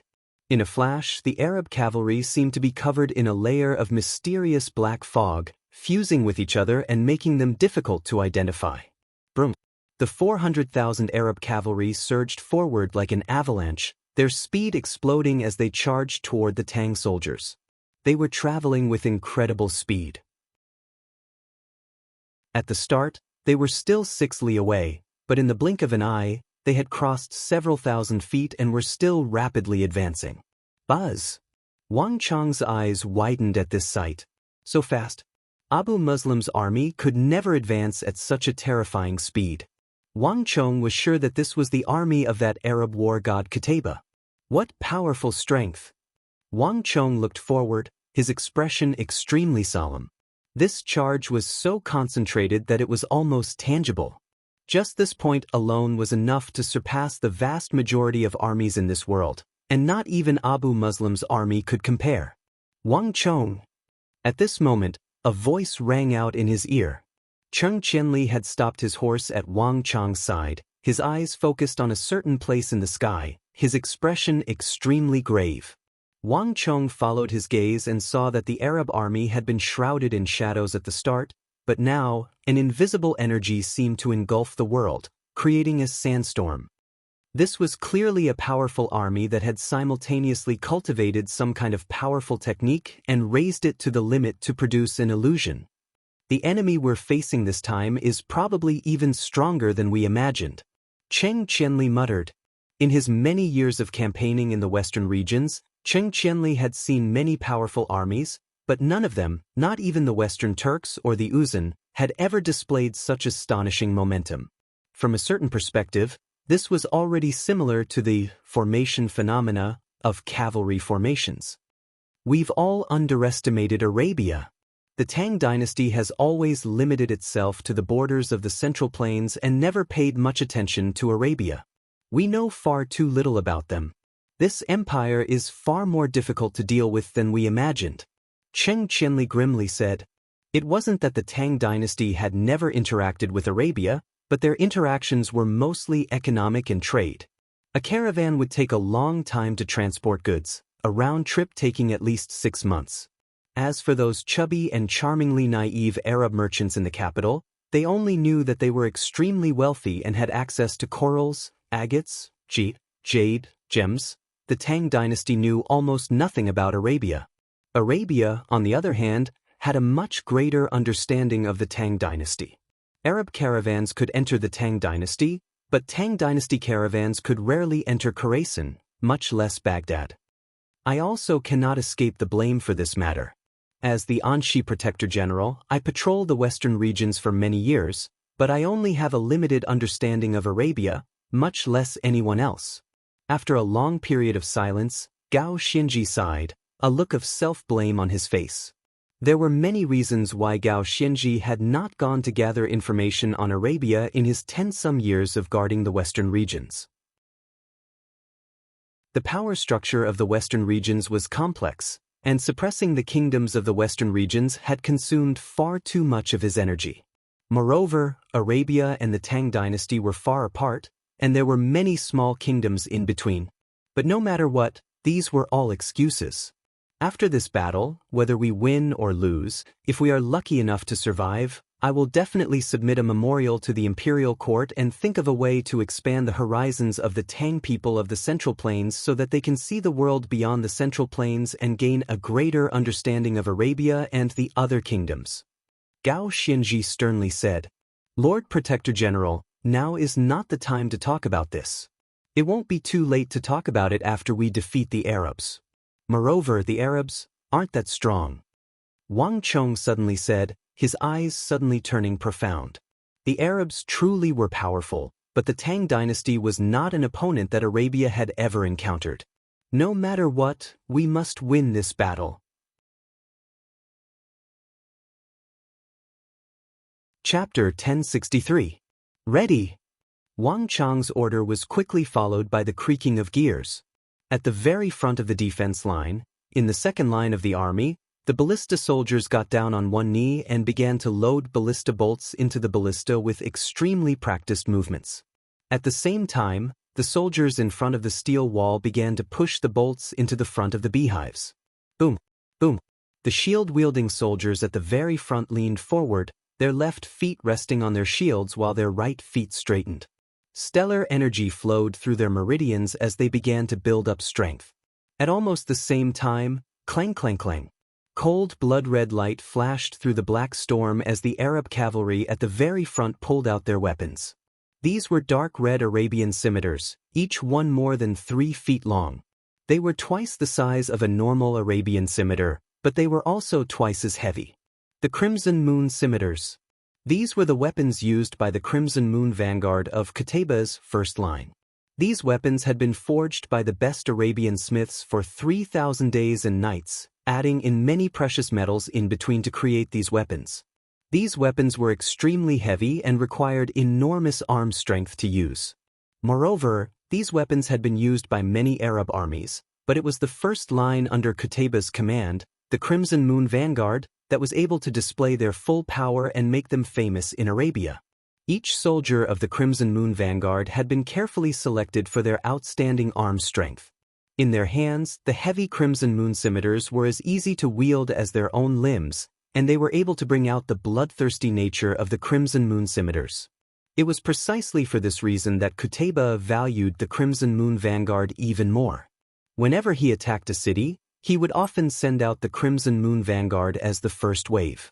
And very few people knew that when the Crimson Moon scimitars first came out of the furnace, they were a dazzling silver white, just like the silver moon in the sky. But because the Crimson Moon vanguard had killed so many people, they had turned dark red. Every time they swung the scimitars, the air would be filled with the stench of blood.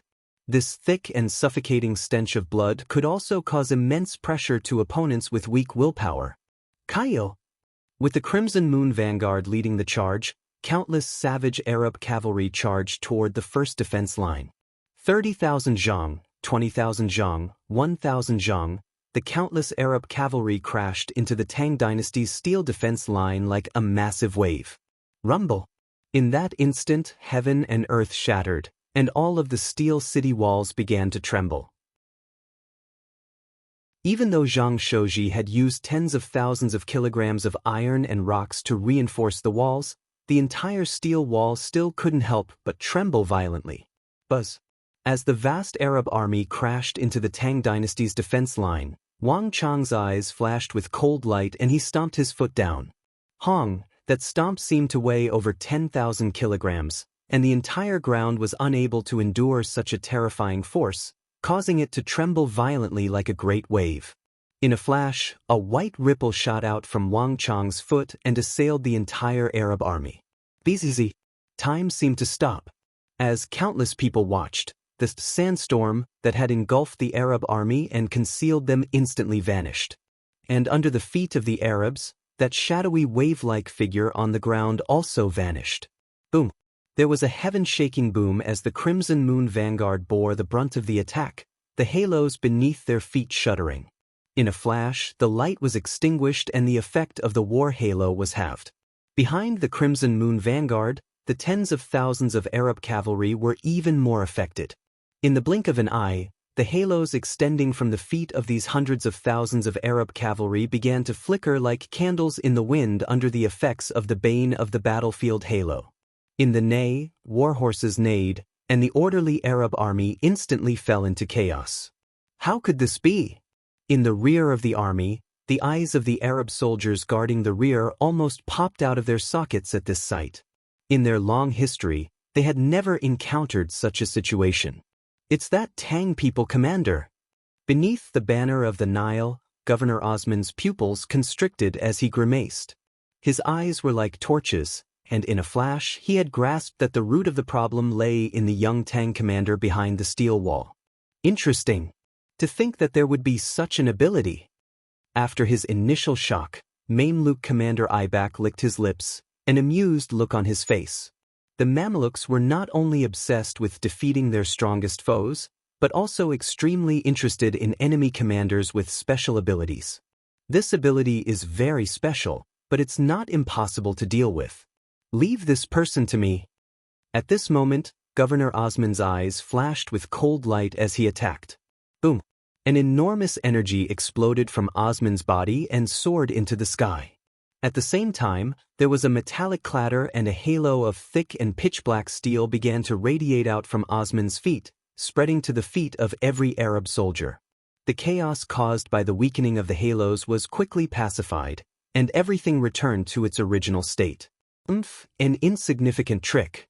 Only Osman's eyes were suffused with disdain and cold laughter, but before he could finish speaking, another invisible energy rippled out. The army that Osman had calmed down began to tremble once more. Without any warning, the auras of all the generals suddenly dropped, and the degree of weakening was even greater than before. 1, 2, 3, 4, all the Arab generals were affected by the halos, their auras rapidly weakening. Without the support of these general halos, the auras of the thousands of Arab cavalry began to weaken, and the sandstorm that had just appeared in the air once more vanished with a pop. The general halo. Wang Chong looked down from atop his white-hoofed shadow, his eyes bright and his expression frigid. To a certain extent, the bane of the battlefield aura could be nullified. However, it would require a general-level character to do so. However, it was not so easy to nullify the effects of a general aura. At this level, even a general-level character would find it difficult to nullify the effects of a general aura. Whether it was the bane of the battlefield halo or the general halo, the opposing great general would have to expend a significant amount of energy in order to neutralize the effects of these two halos. "Let me see just how strong you are," Wang Chong indifferently said to himself as he stared across from him. In the distant Arab camp, Abu Muslim, Osman, Ibak, all of them were paying close attention to this battle. If the appearance of the first halo had not been too noteworthy, then the appearance of the second halo was like a fierce slap to Governor Osman's face. "Damn thing!" Osman's face changed crazily. He clenched his teeth, and without the slightest hesitation, rumbled. Another dark red ring of light, thick like blood, shot out from his body, descending to support the entire battlefield. As one of the most powerful and illustrious governors of the Arabian Empire, Osman rarely gave his army two powerful halos in a row without personally taking action. Even for a powerful governor like Osman, using two halos at the same time was no small burden. But Osman had a proud personality, and he would never allow himself to lose to an Eastern infidel commander. But in the next moment, something that Osman couldn't believe happened.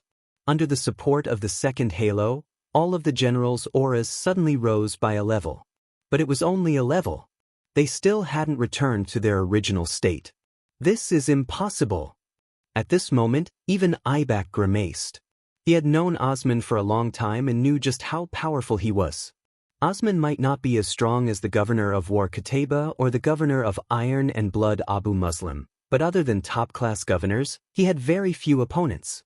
To be able to force out two powerful halos from Osman and still be unable to eliminate the negative effects on his soldiers meant that this young commander of the Tang people was far stronger than he had imagined.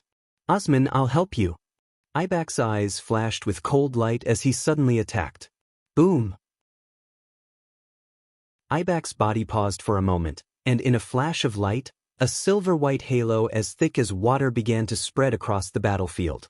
The combined strength of Osman and Ibak had barely managed to neutralize the negative effects on the generals, but the halos of these generals had still been significantly weakened.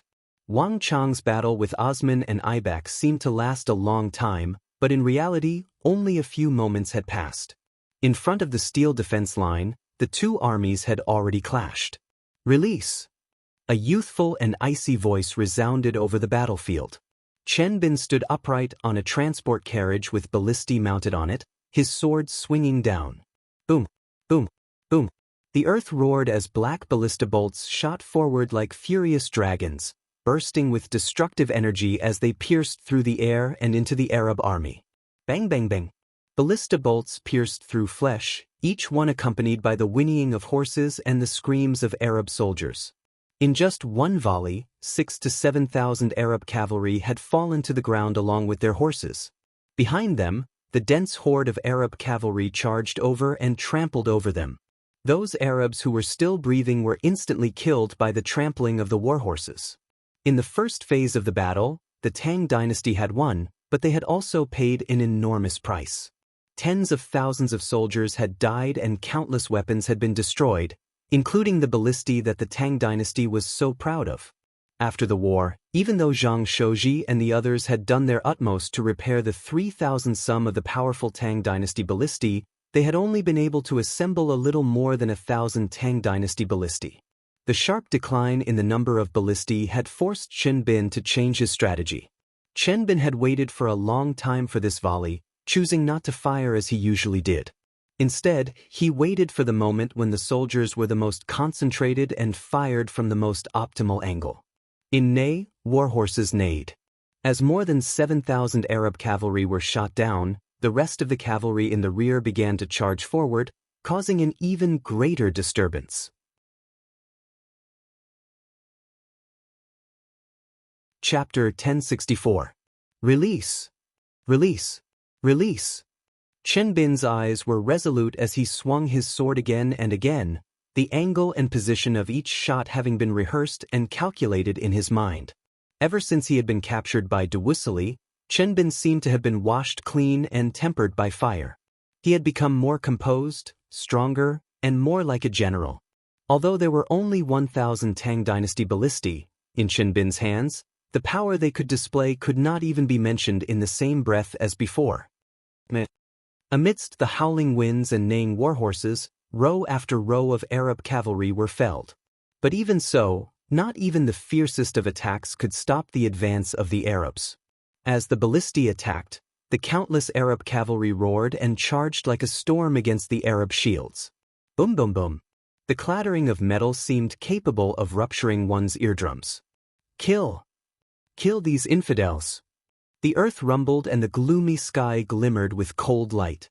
As far as the eye could see, the ground was covered in a dense sea of Arab cavalry, their shouts, and clanging of weapons. Bang! Amidst the intense neighing sound, a warhorse charged forward like a storm. The warhorse's huge metal paws flickered with rays of metallic light, and with lightning speed, it heavily smashed into the heavy shields of the first row of infantrymen that were taller than a person. Boom! There was an earth-shaking metallic clatter as the massive shields trembled, a small dent appearing on them. The Tang dynasty shield man behind the shields was forced to take a small step back, the blood in his chest in turmoil. It wasn't that they had never fought with the Arabs before, but this group of Arab cavalry was far stronger than any they had encountered before. Suddenly, there was a roar as the veins on the forehead of this Tang shield soldier who had suffered a powerful impact bulged. With a roar, he stepped forward with his right foot, lowered his head, and tensed all the muscles in his body like steel bars as he fiercely pushed forward. Boom boom boom. The moment this Tang shield man finished his work, more and more Arab cavalry began to charge at him like a torrential rain. The body of the infantryman behind the heavy shield kept trembling. Every collision caused great damage to his body. The defensive aura, sturdy aura, and barrier aura under his feet kept shaking like a candle flickering in the wind. However, the infantryman clenched his teeth and stubbornly held on.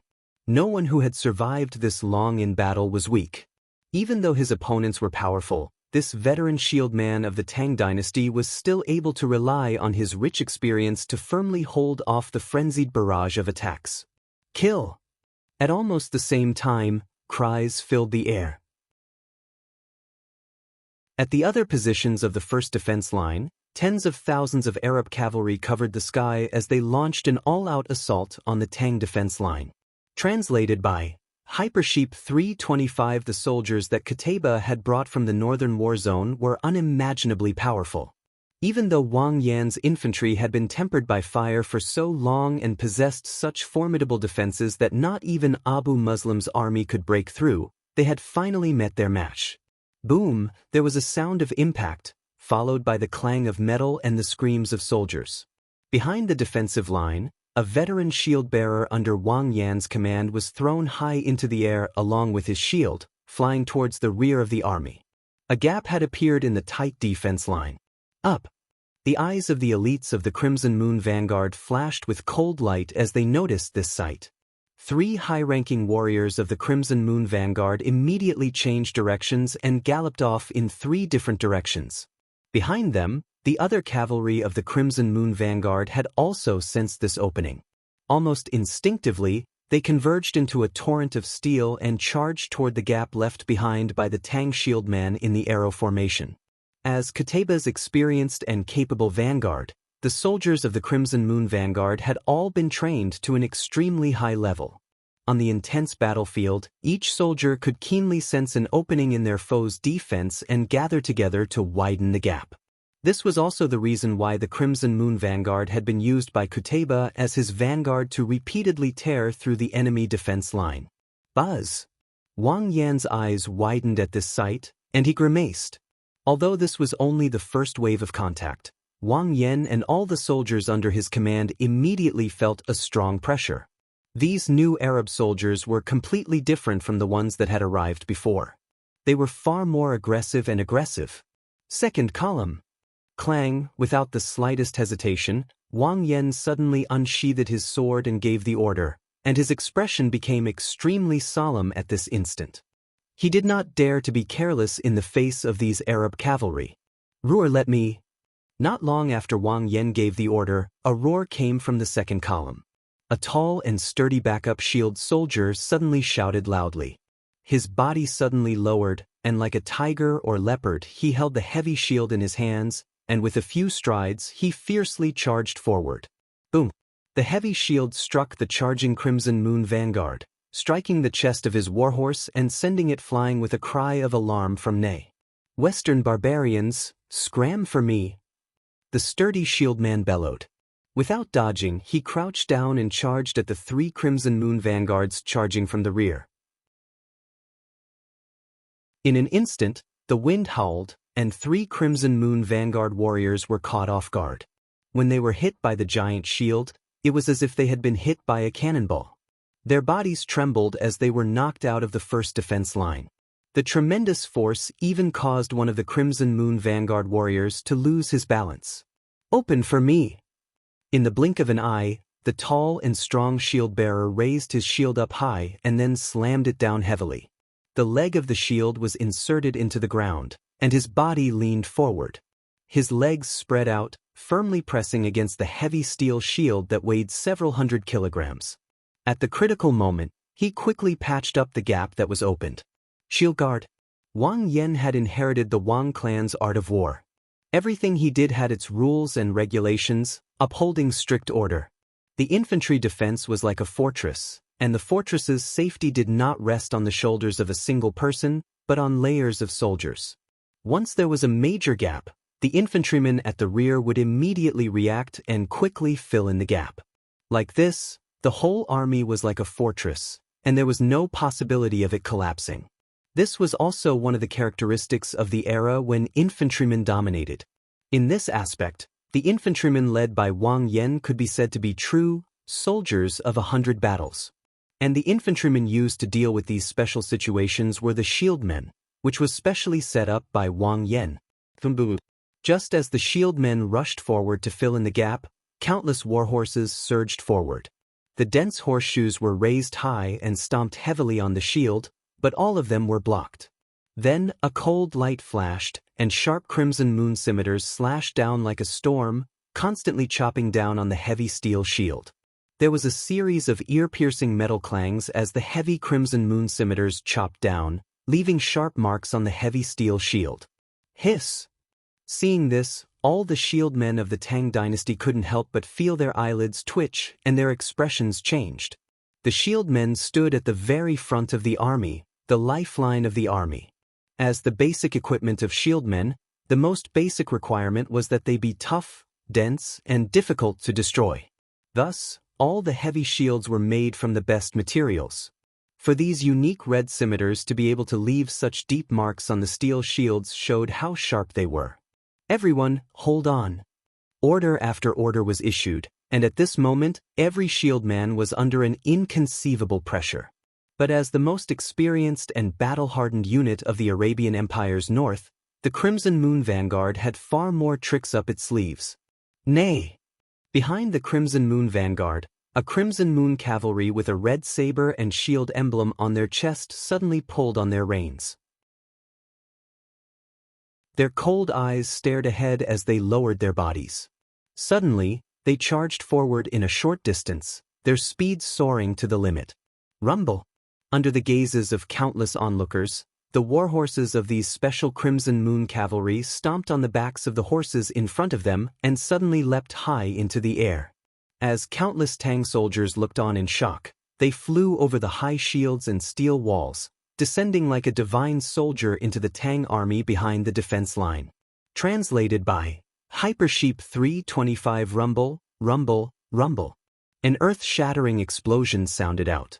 Smoke and dust billowed within the army, and men and horses were thrown off their feet. Screams rang out, and it immediately caused chaos. Over 100 elites of the Crimson Moon Vanguard became one, charging over the high walls and into the army formation. Crimson Leap. This was a unique skill of the Crimson Moon Vanguard, and it was specifically targeted at infantry and shieldman formations.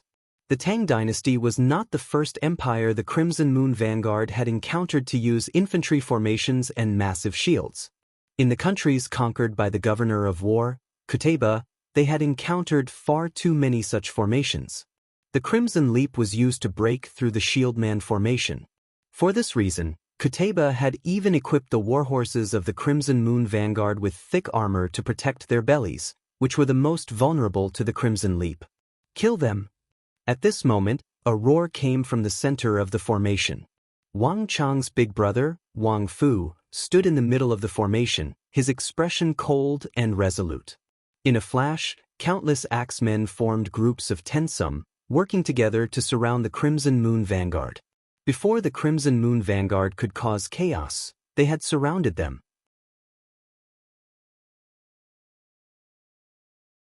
Chapter 1065. Kill!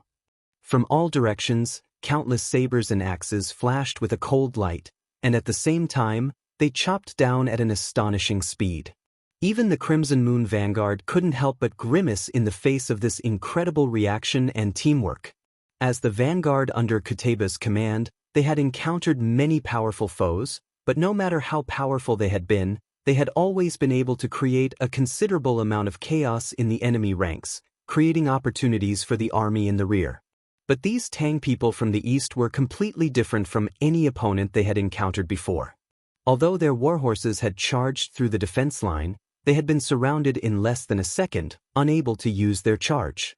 They had never even imagined such a situation, much less encountered one. Clang, clang, clang. Sabers flashed and swords flashed, and in the blink of an eye, the Crimson Moon Vanguard began to battle with 10 some axemen. Their scarlet scimitars left bloody trails in the air as they clashed with the sabers and axes around them. Amidst the ear-piercing sound of metal, the huge axes and sabers collided with the Crimson Moon scimitar, immediately leaving huge nicks on the blades. Even the heavy armor of the axe-wielders was split open, and blood splashed everywhere. Under the attack of the Crimson Moon scimitar, several executioners retreated with serious injuries. But the Crimson Moon Vanguard also began to fall to the enemy's attacks.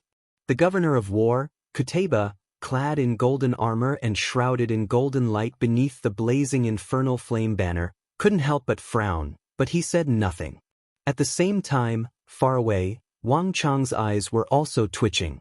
He had not interfered in this battle, only been observing. This Arab army of the northern war zone was far more formidable than he had imagined. Their attacks, defense-piercing abilities, and ferocity had all reached astonishing levels. There was no doubt that this would be the greatest test the Tang dynasty would ever face. "Milord, should we send out the Mo Saber unit?" The Anxi Protectorate Army's No. 3 commander, Shi Yuanqing, stopped his horse at Wang Chang's side and spoke. The Arab attacks came in wave after wave, swift and fierce, and the Crimson Moon Vanguard was only the tip of the iceberg. This made everyone, including Cheng Qianli and Shi Yuanqing, feel an enormous pressure. This was something that hadn't happened in the first phase of the battle. No need. Wang Chong shook his head. His eyes were as calm as water, and there was not the slightest fluctuation in them. Now is not the time to use the Mo Saber Squad. Inform the armies of Greater and Lesser Valor, as well as the front column, to prepare to attack. In addition, Inform the second platoon of shield-bearers to be ready to replace them at any time. The third platoon of shield-bearers should be on standby at any time. What was hard was easy to break. The Arabs had come with all this momentum, and this was the moment when their momentum was at its sharpest. At this time, we should focus on exhausting their spirit. It's not advisable to engage in a large-scale battle with them. Yes. A hint of respect flashed through Xu Yuanqing's eyes as he left to carry out the order. After defeating the behemoth army, Wang Chang's reputation in the Anxi Protectorate army was like the noon sun, no less than that of Gao Xianji. From top to bottom, even Protector General Gao Xianji treated him with the utmost respect, let alone the others. As the winds howled and surged, Wang Chong looked at the endless sea of Arabs, a slight ripple of emotion in his eyes. In the art of war, there were illusions and realities. Not only did it involve changes in battle tactics, but it also involved changes in strategy. The Arabs had far too many soldiers. Sometimes, not just in terms of quality, but in numbers could also exert enormous pressure. Moreover, the Arabs had been marching day and night, and this was the moment when their momentum was at its peak. At this moment, it was simply unwise to engage in direct confrontation with them. The best course of action was to maintain a stalemate and take the initiative to defend, wearing down the enemy's spirit as best as it could be. This was the principle of the first spurt of energy, the second wane, and the third exhaustion. The third column of shieldmen that Wang Chong had selected from the elites of the Anxi Protectorate army had been formed to carry out this strategy. Buzz. Wang Chong quickly regained his composure and looked forward. The armor there rumbled as Wang Chong's order was quickly carried out. Release. With a heaven-shaking roar, the upright figures of the infantry in front of the army began to pull on the mechanisms on the walls. Rumble. In that instant, the earth quaked and the air shrieked. The seemingly ordinary wall of steel, which had only been used for defense, suddenly became riddled with holes. Hundreds of thousands of arrows suddenly shot out from behind the first line of defense. The beehives. Although the walls had long ago been equipped with these concentrated firing weapons, Wang Chong had not used them. Only when the Arabs reached the walls did he suddenly unleash them. The Arabs were different from any of his previous opponents. Their forging skills were far superior, and in some aspects, they had even surpassed the Tang dynasty in forging steel. The beehives had a short range, far inferior to the ballistae, and the farther away they were, the less powerful they were. Thus, Wang Chong had learned his lesson and had not used any of the beehives in the Arab charge. Only when the Arabs and the Tang dynasty clashed did the first defense line become a sea of Arabs. They were almost face to face with the beehives on the walls, with not the slightest gap between them. At this distance, the beehives were at their strongest. Only now did Wang Chong use this king of short-range weapons. Thud thud thud. In the blink of an eye, hundreds of thousands of arrows had struck the Arab soldiers at the very front. Each warhorse had been hit by 40 to 50 ballista bolts. At such a short distance, even metal could be shot through, much less warhorses. Ni thud thud. The sounds of horses falling to the ground filled the air as the Arab cavalry in front of the steel walls fell to the ground. In just a few seconds, Arab corpses had piled up in front of the steel walls, their blood staining the earth. Bang! The Arab soldiers in the rear were in an uproar at this sight. When the hundreds of thousands of arrows covered the sky and the earth, everyone was stunned. How could this be? How could the East have such a terrifying weapon? It's too inconceivable. Just what is that? All the Arab soldiers in the rear were stunned. The appearance of this weapon had been far too sudden. No one had ever encountered such a weapon before. These Eastern ballista bolts fired from the steel walls were unimaginably exquisite, and for the first time, these proud and conceited Arab warriors felt an intense sense of mystery. Although the Arabs were extremely skilled at forging, they had never created such a powerful weapon of mass destruction.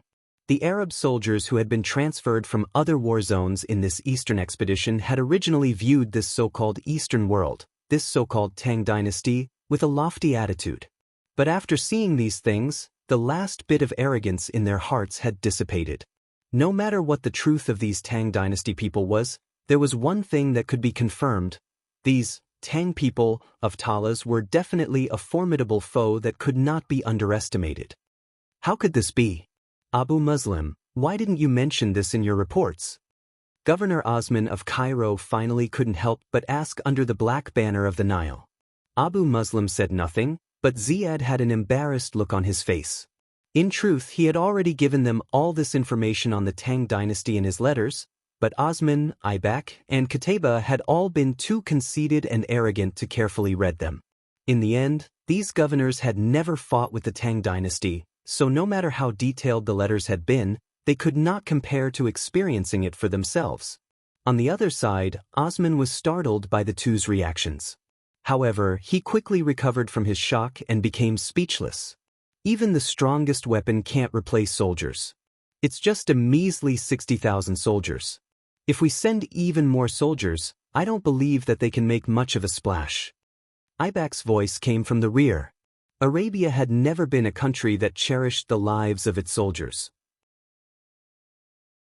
As long as they could achieve their goal and subdue the Tang people, the deaths of a few more soldiers were no big deal. Whether it was Aibak, Osman, or Abu Muslim, none of them were commanders who treated their soldiers like their own children. This was completely different from the commanders of the Central Plains. In the Battle of Khorasan, the Arabs had paid an enormous price to subdue the remnants of the Sassanid dynasty, but these three commanders had not hesitated in the slightest. They had not even creased their brows. Kill! Aibak's order was quickly carried out. The four commanders did not hesitate, and the vast sea of Arab soldiers once more roared and pressed forward. More and more soldiers rushed towards the first line of defense like water flooding a golden mountain. Rumble! The earth quaked and the mountains swayed as the only sound in the sky above Talas became the only sound. Even though the beehives were extremely powerful, they were still far from being able to deal any significant damage to the more than 400,000 soldiers of the Arab army.